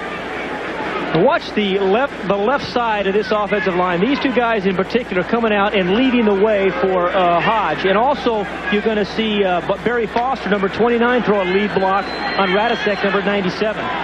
Good blocking on the left side. Lead block by Barry Foster. You pick up the 1st. From the 30-yard line, that 13-yard run, the longest of the night for either team. Dwight Stone in motion.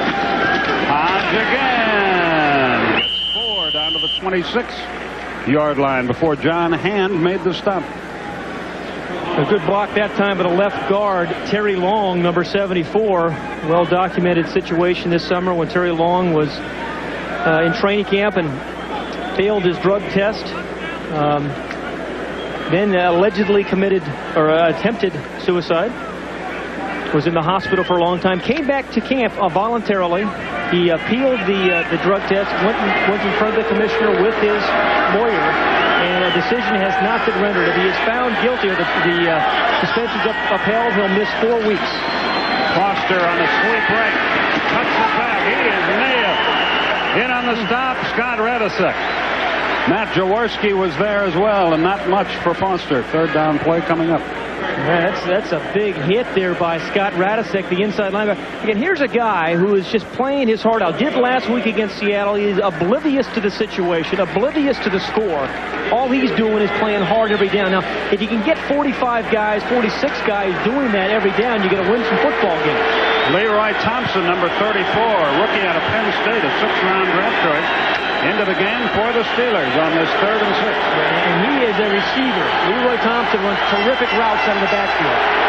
He joins Merrill Hodge back there. Brister to throw. He swings it. Thompson.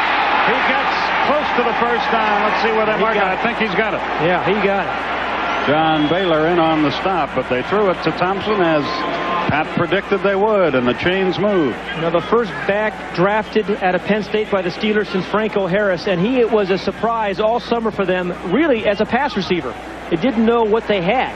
He's got a great feel for running routes. That was just a easy little swing, but real soft hands. The feel of the routes and the good hands make him a very good third down back. He was hurt some and played a bunch of different positions at Penn State. Nothing there. Barry Foster lost yardage. John Hand was among those in on the stop. Coach Venturi, Rick Venturi, can get John Hand fired up and playing. This defense is going to be a lot better and play a lot better and stop some runs, because he's a big man.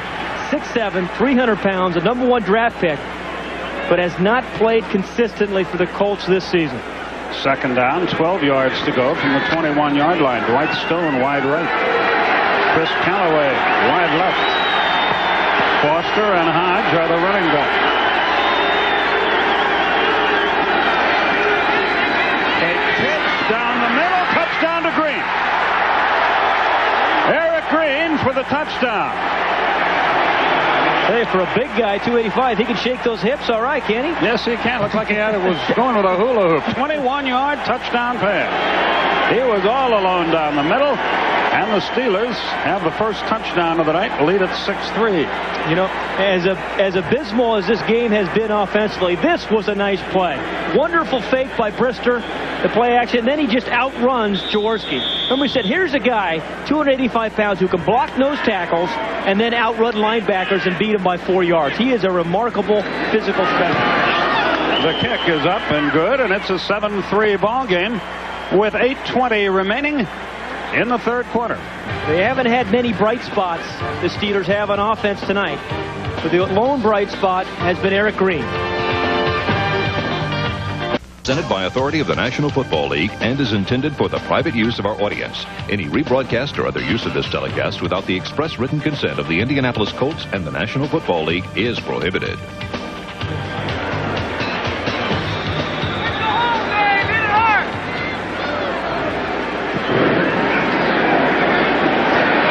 Here we go. Burdan at the 5-yard line. Burdan cuts up the middle, is hit and dropped again at the 15-yard line. And once again, a good play this time by Rob McGovern, who grabbed him by one ankle and ripped his shoe off. Let's look at that touchdown play again. It was really the play-action fake that sold everybody. A wonderful fake by Brister. He fakes the pitch out. You see Hasselrig, the offensive guard, pulling. That drew a bunch of guys off. And then it was just a matchup, Eric Green against Matt Jaworski. See the fake? The linebackers both go out. Jaworski's a step behind, and you can't do that with Eric Green. 7 plays on that drive, 62 yards. It took 4:17 off the clock. Bruce Perkins, Ken Clark, the setbacks now for the Colts. Dickerson not in the game. George to throw complete to Hester, and he gets toasted at the 24-yard line. Among those on the play, Dalton Hall, who has checked in. David Johnson will play no more tonight. Lewis Lips will not play at all tonight for the Steelers. You know, this Colt offense has never been able to get into a rhythm. And there's a complete graphic that shows you 9 of 57 drives have resulted in scores. That is the worst in the National Football League. 2nd and 1 from the 25-yard line.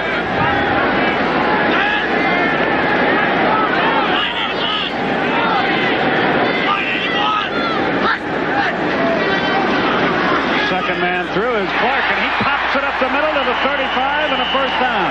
Ron Woodson on the stop, but Clark out of Nebraska, the best run of the night for the Colts.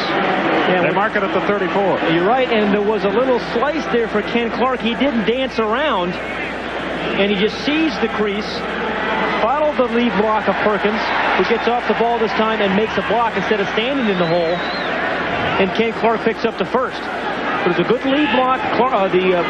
Perkins didn't hang around the backfield. From the 34, the give again to Clark. He cuts outside, nowhere to go, and down he goes. David Little, the 12-year veteran out of Florida, made the stop.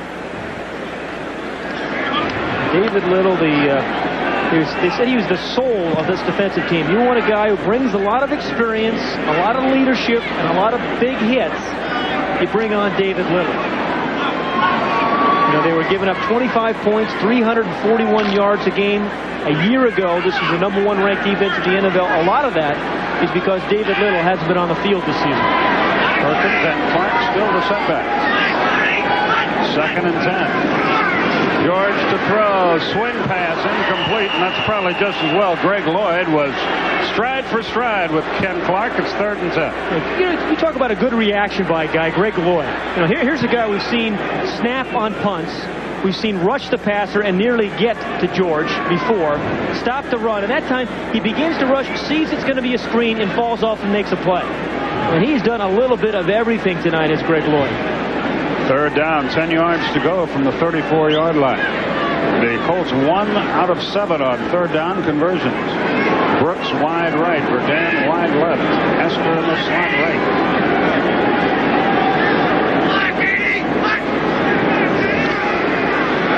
George has time, has a man, complete out of the backfield. It comes to Ken Clark, and he is nailed short of the 1st down. Brian Hinkle in on the stop.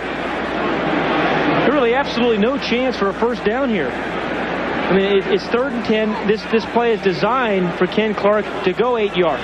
Now, it's one thing if the back's going to catch the ball on the move, but if he has his back turned to the defense, he's going to get hit and stopped.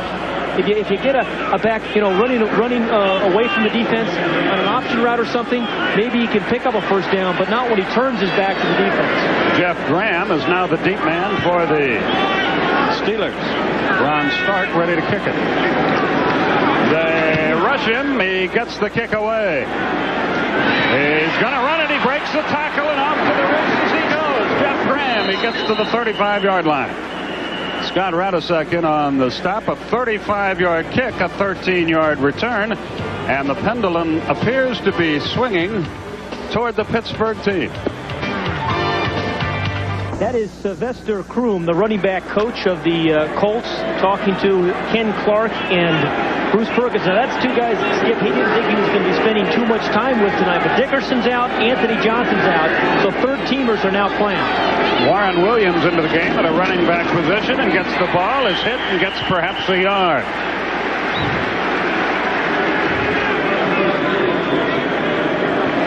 Eric Dickerson. Tony Siragusa on the stop. Excuse me, Pat. It's all right, Skip. Eric Dickerson was actually taken into the locker room with a strained hamstring, we are told. They've been working on his knee, both knees, his hamstring. He had hit in the chin early in the 1st quarter, so it's been a physical evening for Eric Dickerson. And again, we started the broadcast saying, hey, we're going to find out about him. It's going to be answered. 31 years old. Does he still have it? I don't have an answer for that. He had no opportunities really to run tonight.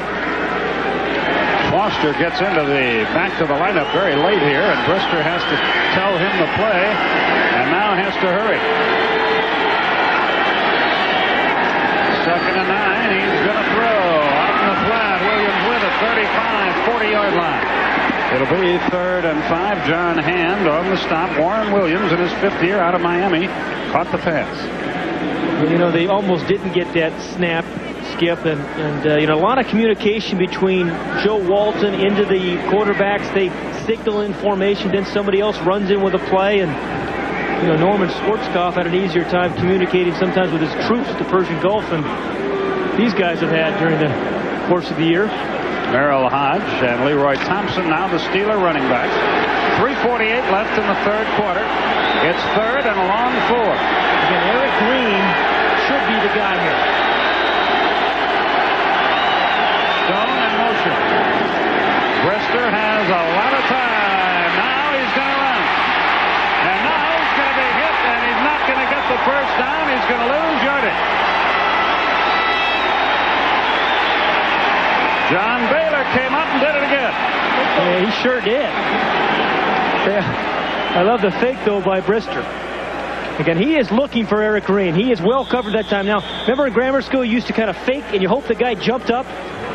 Well, Bobby gave him the fake. But see, again, he's pretty well covered there by Dwayne Bickett. But that is exactly whom Brister was looking for. Verdun is the deep man. Dan Straczynski will kick it away. And a beautiful kick. Verdun fields at the 17. Heads to the sideline, down the sideline, across the 30-yard line. Greg Lloyd in on the stop again. Another flag on the play. 43-yard kick, 14-yard return. Every time there's a punt, there's a flag. That must be a message in that. It really is. It's like a preseason game. We're seeing 2 basically inept offenses, penalties all over the place. A total of 10 points scored. You can't say much more than that. It's against the Colts. Illegal block on the return, number 42. The penalty assessed from the end of the run, 10 yards, first down. Rick Venturi was saying yesterday, hey, I'm just looking for little successes, small successes. Just worry about the next play. Don't worry about the game. The next play, the next series. 3:02 left in the third. We got a pitcher's duel here. Well, Eric Dickerson has just come back out. 13 carries, 24 yards on the night for Eric Dickerson. And, you know, it seems amazing. Just a couple of years ago, it looked like Eric Dickerson was going to breeze to becoming the all-time leading rusher in NFL history. Now, I'm not so sure that he's going to make it on this team. He's going to make it as the leading all-time rusher. He's back, but he's not in the game. From the 23, the Colts go to work. The gives to the second man, Clark, nothing there. Parnell Lake has been playing on the line all night long. Brian Hinkle helped him on the stop. And another man down. Boy, that looks like Bruce Perkins. It's unbelievable. Just unbelievable. 1, 2, 3, but 4 backs have gone down for the Colts now. Albert Bentley, Dickerson was down, Anthony Johnson, and now Perkins. 3 of them tonight. They have more injuries than first downs. Now let's, while we have a moment, take a look at tonight's Coors Light scoreboard. Well, the Redskins are playing awfully good defense. You know, we knew about their offense. Boy, they're playing good defense. The Broncos had an awful time of it. Yeah, Warren Moon had a pretty good day, though, didn't he? Wow. Yeah. Patriots are competitive this year. Yeah. Well, you know, you raise an interesting point. I mean, how do you get competitive? Here you see the frustration of the Colts. They're 0-5. We talked about you need stability at starting with the owner, and the Colts have not had that. But take the New Orleans Saints. I think they're a perfect example. It took them, 13 years in their franchise history to finally get 500. And then now in their 25th year, their silver anniversary year, they're one of the most dominant teams. But how did they get there from the abysmal to where they are now? Well, it was stability. They got Jim Finks as their general manager. They hired Jim Mora. They stuck with him. He had some tough years. But ultimately, with a couple of drafts, they've come around. And now they're one of the dominating teams in the NFL.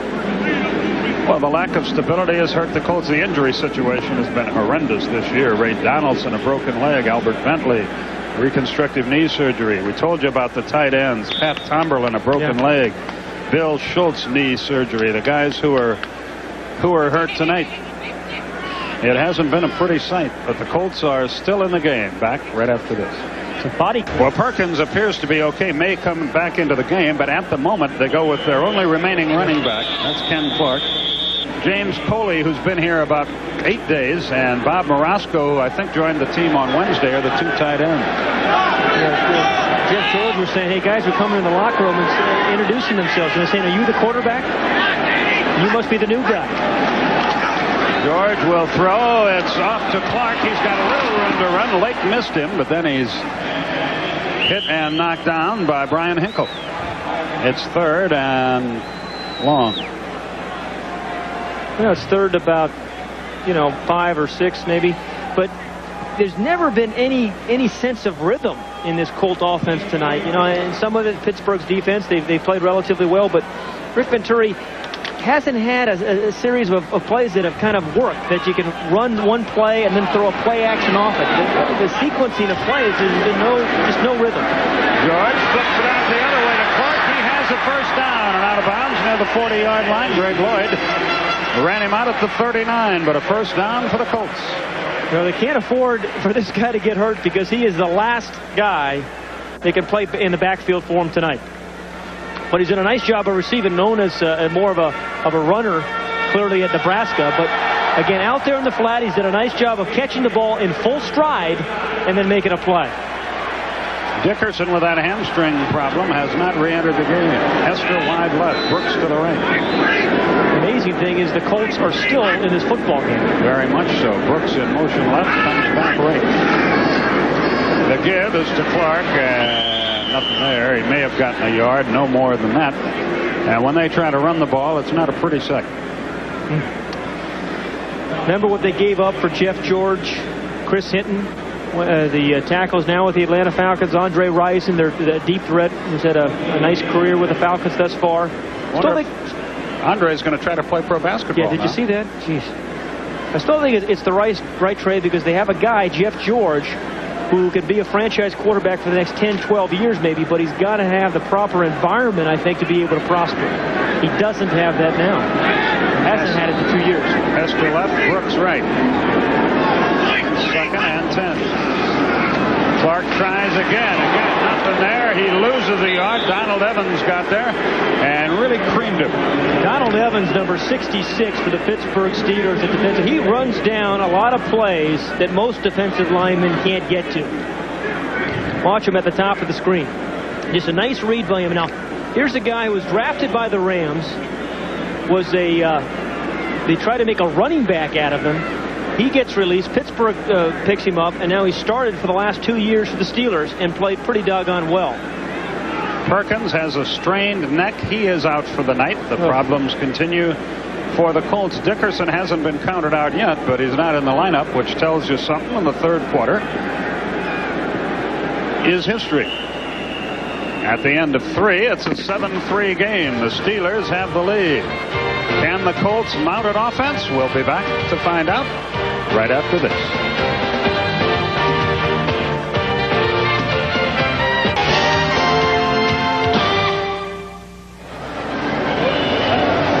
I love fans. These guys that scream at the quarterback. They find that receiver 40 yards downfield, and then they can't find their keys after the game. Which is perhaps a good thing. 3rd and 9 from the 40. That's for the Atlanta Braves. By the way, congratulations to you and the Braves. Well, not to me. Congratulations to me. 3rd and 9. George has to run out of the pocket. He throws. He's got a man. No, loose football. Incomplete. Cornell Lake knocked it loose. It was intended for Ken Clark, and once again the Colts will have to punt it away, and you see the frustration on Jeff George's face. He made a good throw that time. Yeah, well, it was a pretty good throw. Early on, very good coverage by the Steelers because the protection wasn't bad early on, but it was a perfect throw. And again, you know, coaches get fired because players can't make catches, can't make plays, they fumble the ball, they can't kick field goals. Those kind of things get coaches fired. They're reviewing the play. I don't know why. He dropped the ball. Yeah, I don't know if anybody picked up the ball, though, Skip. After further play, the play stands. 4th down. Well, we just wasted a little time for absolutely no reason there. Now the punt will be made. 4th and 9 from the 40. Woodson is back there to return it. He was not in that position the last time the Colts punted it away. He gets another good kick away, and Woodson fields it at the 22, breaks one tackle, heads for the sideline. He's got it set up. Midfield, and I think he stepped out of bounds. He did. He stepped out of bounds in Colt territory at the 48-yard line. A 37-yard kick, a 29-yard return, and the Steelers are in business. You know, it kind of reminds me of maybe Willie Mays as a center fielder. He's just so casual about returning these punts. But then, you know, he's got the strength to break through some tackles and then speed to outrun people. Now, Rod Woodson has been wanting to play offense for the Steelers for a number of years now. Chuck Noll will not let him do so, but, man, the way things are going and the way he runs, maybe you give him a chance. Here's the definitive angle of him stepping out. There's the left foot. So the Steelers have the ball in great field position. 14:36 left in the game. Hodge and Foster, the running backs. Eric Green in motion. It's easy to notice him. Hand chases Brister. He's got a man. Callaway complete and out of bounds inside the 25-yard line. Callaway has had kind of a nice night filling in for Lewis Lips, who's again out with an injury. Pretty good fake here by Bubby Brister. Pretty good fake. And then Callaway comes wide open on a crossing route. Again, against a zone defensive team, which the Colts are. If he can run some crossing routes, sooner or later that wide receiver coming across the zone is going to come open. And that time was right near the sideline, but Callaway did come open. 3 catches, 71 yards in the night. From the 24-yard line, the Steelers go to work. Boy, if they score here, the way the Colts have struggled offensively, it'd be a little tough. White Stone wide left. I mean, if they score a touchdown. Confusion reigns supreme. And Pittsburgh, for that reason, calls timeout. And Chuck Noll, I know, isn't happy about that. You don't like to squander those timeouts.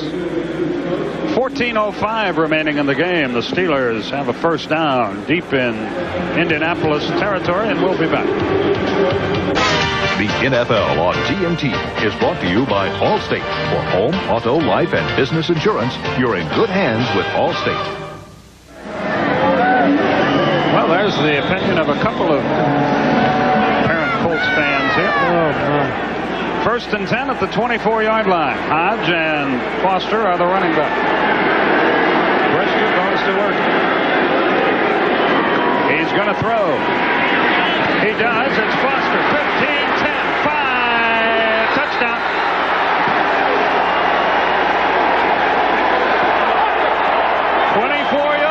Barry Foster.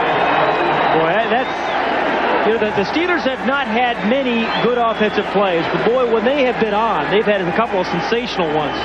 And what you like there is watch Barry Foster. He is catching the ball on the move, facing toward the goal line. So he's not turned his back to the defense. He's not running a little hook route. He's catching the ball while he's moving upfield. Then he splits the defense, breaks a tackle, gets to the end zone. But you get a receiver the ball while he's moving full speed, you have a chance for some big plays. Gary Anderson will try to make it 14-3, and he succeeds. In this half, Brister 6 out of 6 for 100 yards and 2 touchdowns. Can the Colts come back from an 11-point deficit? Probably not, but we'll be back to see right after this. Clarence Verdun is the deep man. Anderson will kick it off. It's 14-3 with 13:58 left. Next week, the Giants are at Pittsburgh, and the Colts go to Buffalo. Good luck. They've played Buffalo twice this season. Verdun will bring it out. And he gets outside for a moment, but now he's hemmed in, and he fails to reach the 20-yard line. Ernie Mills, who's had a good night on special teams, runs him down. Skip, let's go back. Touchdown. Yeah, let's go back. You're going to take a look at Barry Foster. Here's the running back who's going to run a route right down here. But watch how many defenders miss him. I mean, you're going to see a bunch of guys just miss the tackle on Barry Foster. They take a bad angle. Again, he catches the ball on the move, but you see 3 blue jerseys there, none of whom have taken the angle, and then 1 missed tackle. Wow. Jesse Hester wide to the left, Brooks to the right.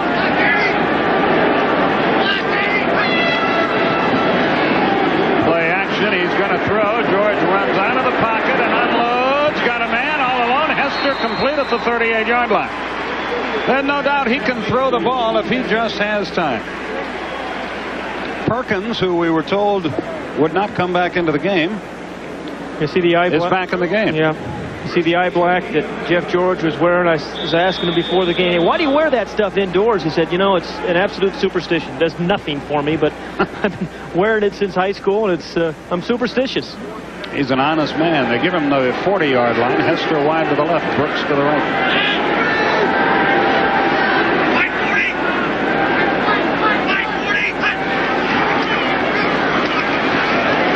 Gets the ball and gets about 3 as he dives forward. Donald Evans on the stop, and the clock ticks with 13:05 remaining in the game. Skip, you know, the Colts came in averaging 8 points a game. And you see how many kickers have actually scored more points than the Colts have this season.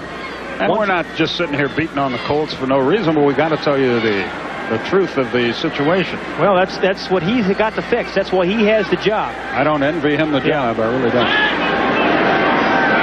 2nd and 7. George to throw. Lloyd with the pressure. The pass is complete. Clark is hit immediately by Woodson, and he is dropped. Lloyd got to George as well. I wonder about Jeff George as we look at this replay. This is 3 offensive coordinators, 2 years, a downer situation here. Myers was his good friends. So was the offensive coordinator. They are really messing with a very valuable psyche there, aren't they? Well, you're right, because it's a guy. He's a young quarterback, and as we talked earlier, there's a process you go through. I mean, Terry Bradshaw went through it. Dan Marino went through it, although his adjustment was not nearly as great. But you need to have the kind of environment where you can go through the process, learn what you have to become a top-flight NFL quarterback. He's not been surrounded by that for his 2 years. 3rd and 5. He has to run for his life. Now he throws. A diving try by Brooks, and he made the play. Inbound. Heck of a play by Brooks. Yeah, and by Jeff George. There's absolutely no doubt that Jeff George he's a very gifted player. He's got some remarkable skills. The ball can come out of his hand very quickly, and he can make throws like this. Now, Brooks against the press corner of Delton Hall. Fakes in, gets a nice little separation from the defender, and then a pretty good adjustment. That's the 3rd time we've seen Bill Brooks tonight. 1 up high, where he went up, jump, and caught the ball, and 2 down low. Brooks goes to the right, Hester to the left. Little drive. Boy, you feel like if the Colts could ever score a touchdown, it might get the monkey off their back, and they play pretty good football. From the 49-yard line. Complete again at the 40, and down he goes. Gerald Williams in on the stop.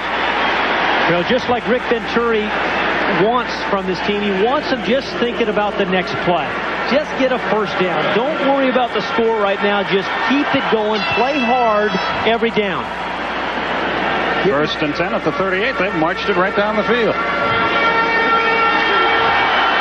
They have not done what they wanted to do tonight, Skip, really, is run the ball with any success. Brooks comes limping out to the left, Hester to the right. Clark tries to run it, nothing there. Down he goes, absolutely nowhere to go. David Little got him first. David Little, well, he adds a lot to this Pittsburgh Steeler defense. He said in their week off, they worked a little bit against the run and shoot just to get ready for the Oilers later in the year. He says, well, I hate the run and shoot, but this is the kind of game I want to play in, where teams try to run the ball at us. They are 23 rushes, 43 yards, 1.8 per carry. And they trail 14-3. 2nd and 10 from the 38. George throws, flags fly in the area where you would expect holding. But we'll wait and see. Chris Conlon was closest to the flag, but we'll see what's what. I think it's a 4th holding call maybe against the Colts tonight. You can see the frustration on his face. Holding. It's a rather 79 offense. 10 yards. Still 2nd down. Jeff has a rather unusual grip on the ball, Skip, and he got it really by watching Terry Bradshaw as a young man. Bradshaw used to put his index finger, his right index finger, on the top of the ball, and that's exactly what George does. I see part of the Colts' problem now. They called that penalty on a lineman who is not even here. Yeah. I think it was Chris Conlon, but that's not the number they called out. Verdun wide to the left, Brooks to the right, and Hester in the slot to the right side. It's 2nd and 20 from the 48.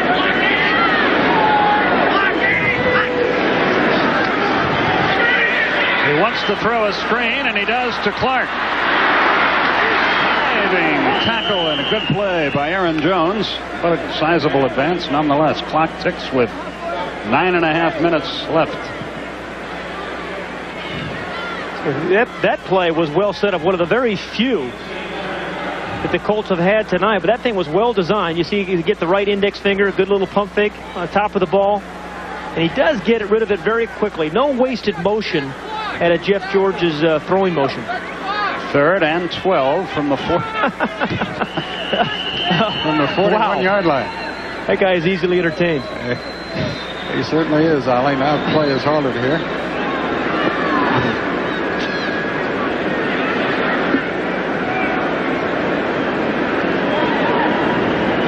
What's the problem then? Larry Nimmers will keep us posted here. The game clock should read 9 minutes and 4 seconds. Please run the game clock to 9:04. They say there's a mistake on the game clock. They say it should be 9:04 instead of 9:32. I don't know why the fans are booing. You'd think they couldn't wait to get home.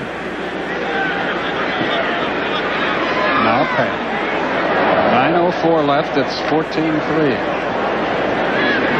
Play clock to 16 seconds. The play clock to 16 seconds. Now they set the play clock to 16, or they're going to try to set it to 16 seconds. Is there an echo in here? I thought I just heard him say that. I couldn't think anything else to say that wouldn't get us in trouble. Third down and a long 12.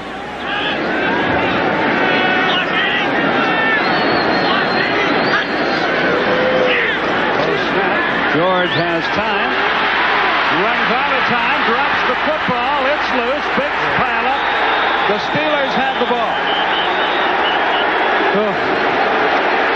He just simply dropped that one as he started to run. Well, at the top of the broadcast, we said professional players have to take some responsibility. And you could talk about coaching changes all you want, but players have got to make the plays. Donald Evans made the recovery. We think it was Craig Vesey who was chasing George out of the pocket. The Steelers have it back, and it looks like a bomb scare here as the folks head for the exit. And I hope all the Steeler fans who are staying at our hotel go home tonight. Get some rest.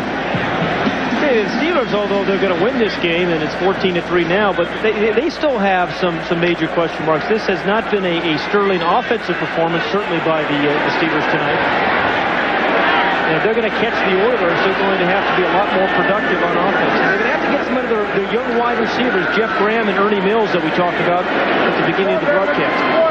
Brister to throw on first down. Stone with it, not out of bounds, near the 35-yard line. Good ran him out at the 35. Well, Jeff George is trying to do an awful lot now. He knows Eric Dickerson is not in the game, but this is just a plain old drop. Actually, I think it hit his thigh as he was beginning to scramble. But here's a guy who's been hit and beaten up most of the evening. He might be a little silly, quite honestly. Let's check to see if he has all his teeth right now.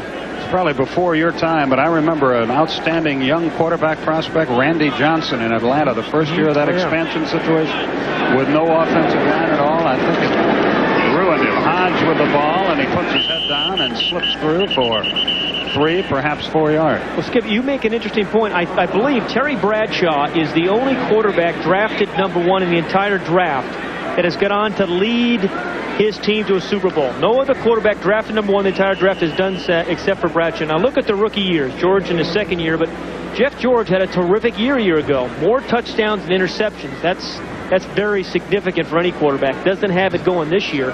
But the difference, Bradshaw, they built a defense around Terry Bradshaw. Joe Green was there in '69 before Bradshaw came, but then the L.C. Greenwoods and the Jack Hams and the Lamberts and all those kind of guys. And the stability of the coaches. Yep. Foster with the ball on a sweep to the 30, cuts it inside and pulls to the 20-yard line and took Michael Ball, the safety man, with him. Well, you can get a headache if you have to tackle Barry Foster too much in a night. When Michael Ball, the strong safety, he was worried about having to tackle Eric Green, the tight end, but I'd say Barry Foster will give you a little bit as well. 7.5 minutes remaining. Getting back to that thing and the stability now, if you have the stability, you wind up doing the halftime show on CBS. If you don't, who knows what's going to happen to you when your career is over. Exactly right. 1st and 10 from the 20. Pitch back. Foster with it again. Inside the 15. Down to the 10-yard line, and he carried 3 men with him. Scott Radisek made the stop along with a reserve, Tony Walker and Eugene Daniel. You know, Skip, I think back about the Steelers a couple of years ago, 2 years ago, in their first 2 games, they were outscored 92-10, the Steelers were. But they didn't panic. They didn't say, let's fire the head coach, although some people say, hey, the game has passed this guy by. Well, he got it turned around. Well, didn't panic, and they ended up in the playoffs. And he has obviously done something right in his 23 years. 2nd and 1 with 6:35 left. Hodge up the middle, 1st down and goal at the 7-yard line.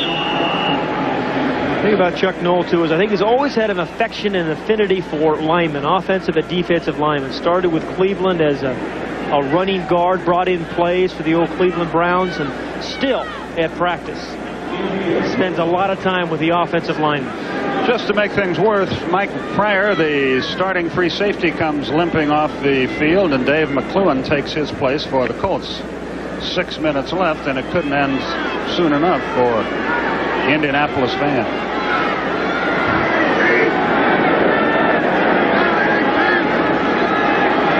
The good guy, Eric Green, is in motion. The pitch is to high. Touchdown, Steelers, I think. Or no, they're not going to give it to him. They say he was down at the inch line. Eric Green led the way with a fine block. And I'll tell you what, at 285, when he blocks you, you're blocked. I tell you, this is a great play by number 31, Michael Ball, defense. Right in the bottom of your screen. Now, Hodge has a pretty good running start, and he's a little bit lower than Ball is. But somehow or other, Michael Ball makes a play and stops Hodge just short of his goal line. McLuhan checked into the game and just got hammered. 285-pound Eric Green. Second and inches.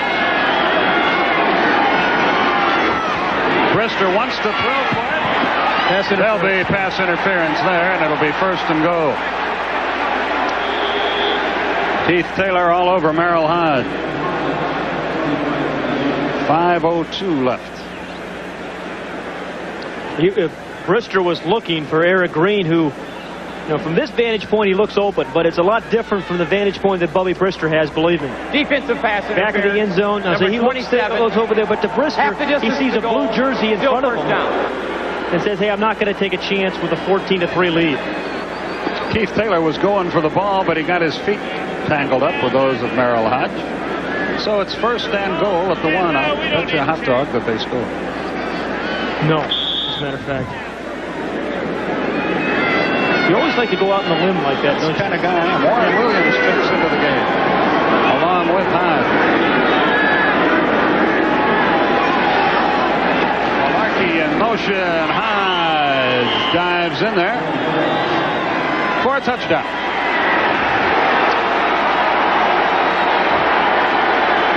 Well, the Steelers have now put up 3 touchdowns in tonight's game, and there's been a lot of talk in the last couple of weeks why there isn't any scoring, or the scoring's way down. There's the offensive line surge. Hodge has kind of found a little crease there, but I really think what's going on in the NFL, Skip, is you have, I counted today, 11 teams in the NFL still in Week 6 unsettled at the quarterback position.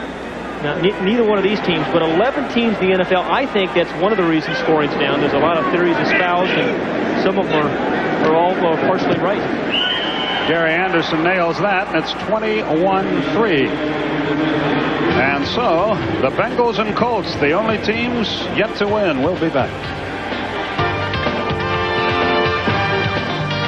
Now it's time for tonight's GMC Truck Leaderboard, Pat. Boy. Well, we talked about the what's going on in the NFL and scoring. You see what's happening through 1991, and everybody's got a theory, and some of them, I believe, really have some validity. But as I was saying, I think a lot of uncertainty at the quarterback position leads to a lot of people running the ball inside the 20 or not getting any drives going, no scoring. A knuckleball kick bounces into the end zone and then out of bounds, and so the Colts will start at the 20-yard line. Well, Skip, believe it or not, it has been 8 quarters and 10 minutes since the last Colt touchdown. I'll be darned. And that's a problem they have to address. And now their running backs are all banged up, and their offensive line is all banged up, and they go to Buffalo next week. And a few years ago, they started 0-13. I hope that doesn't happen to them again. Yeah, talking to some of the Colt players this week, they said, hey, we're not playing very well, but nobody on this team has quit. And that gets harder and harder if you continue to lose.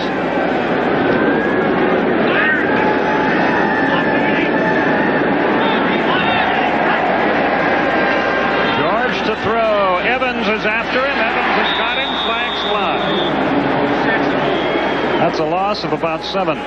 Probably a holding penalty as well. If I ran the Colts, I'd get Jeff George out of there right now.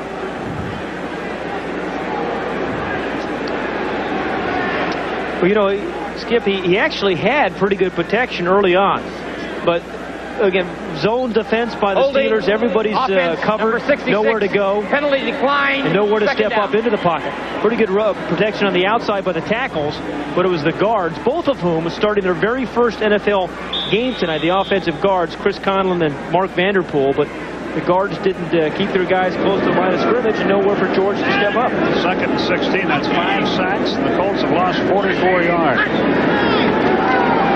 The give is to Clark, and he gets 1. And that shows you how bad things are when you can't run a draw, and that's kind of situation when everybody's looking for a pass. You're down 14-3. You don't have anything to go to. No fallback. Kevin Smith, a reserve defensive back, a rookie free agent out of Rhode Island, and on the snap. Looked like the Steelers were offside. George has a free play, finds Clark, and Clark is run out of bounds by Delton Hall out of Clemson. Delton, they call him.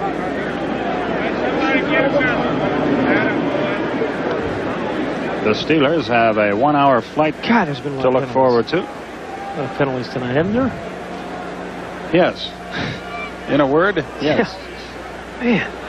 So let's see what's what this time.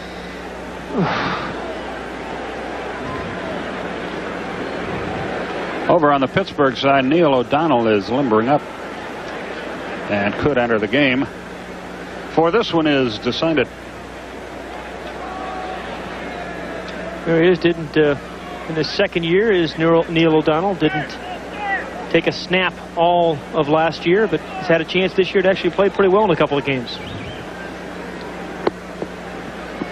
Don't forget, next week we will be in Seattle, and the Raiders and the Seahawks will get together. We're in yet another dome, and after the game, don't forget our stadium show post game, as this game and all the games around the NFL today are analyzed by Fred Hickman, Kevin Kylie, on the right tackle, Kenny on Stabler, offense. and Ernie Johnson Jr. Offside, number 97 defense. Penalties, Offsetting plays, and we get to do all this third again. down.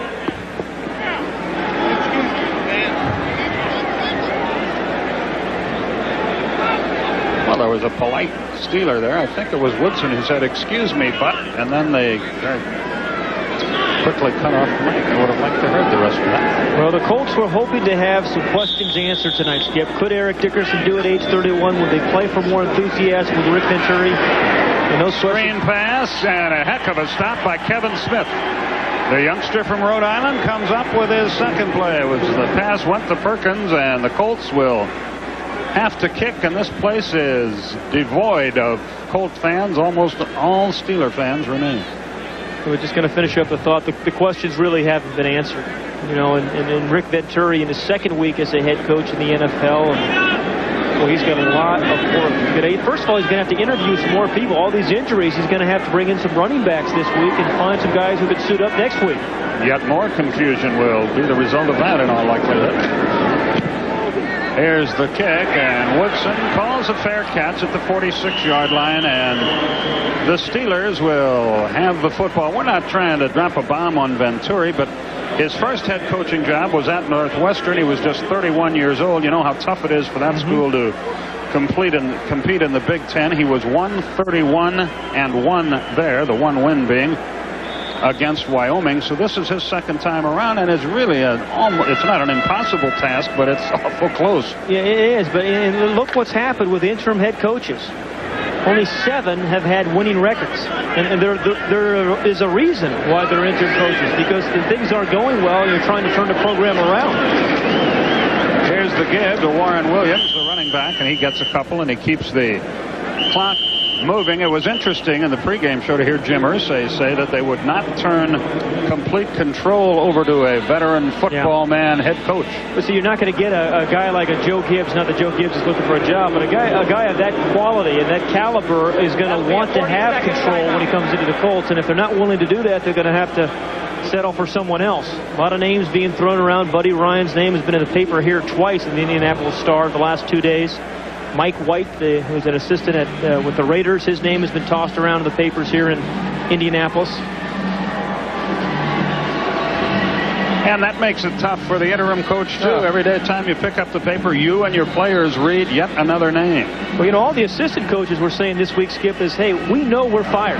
We know we're gone. So think about these guys. They're having one eye on the ball. The others, they're saying, hey, I got to think about a job for next year.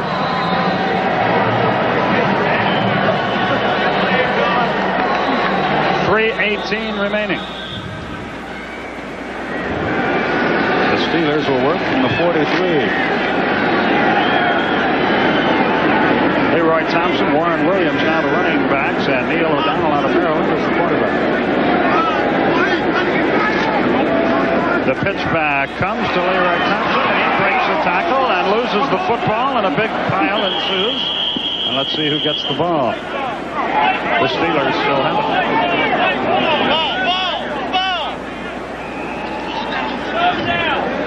Tony Siragusa out of Pittsburgh of the Colts actually came out of the pack with the ball, but the play had already been whistled dead, and we're down to 3:05 remaining. You know, for the Pittsburgh Steelers, they came in and wanted to pick it up a couple of levels defensively, see some more guys around the ball. I think we saw that, Skip. I think we saw a pretty good Steeler defense with playing with some intensity that they had not played with this year so far, but offensively they still have some riddles to solve. 3rd and 1. Busted play. Now O'Donnell throws. Complete to Eric Green. Out of bounds. First down. 33-yard line. Tony Walker ran him out. Don't forget, don't be of faint heart and don't give up on TNT for following this game. A Chuck Norris movie, Eye for an Eye, will come up on Turner Network Television. So stay tuned. This game belongs to the Steelers. It will be in the Kingdome 1 week from tonight. Everything will start a half hour earlier at 7 o'clock Eastern time for the stadium show. You can see Brister a pretty good night. Yeah, you really had a productive evening. And that's what happens when your running game is going decently and your defense is playing real well. O'Donnell kids to the second man through. Leroy Thompson, he breaks the tackle, and he's at the 26-yard line. 2.5 minutes remaining in our game. Radisek and Siragusa on the stop. A paper airplane is about to land at the far end of the field in the end zone, and that brings the biggest crowd reaction of the last half hour. It was a nice little flight there. Yes, it was. Yeah. Speaking of which, what time is yours in the morning? We're down to discussing. You're reaching. You are really reaching. Speaking of reaching, we've reached the 2-minute period. Our McDonald's our McDonald's McLean Deluxe player of the game is... There he is, Rod Woodson. So he did 7 tackles and a key 29-yard punt return. And brought a lot of excitement to the game as he tried to field some punts and kickoffs tonight. That's exactly right. 21-3 is our score, 2 minutes left. The Steeler faithful still hanging on here. And that's about it.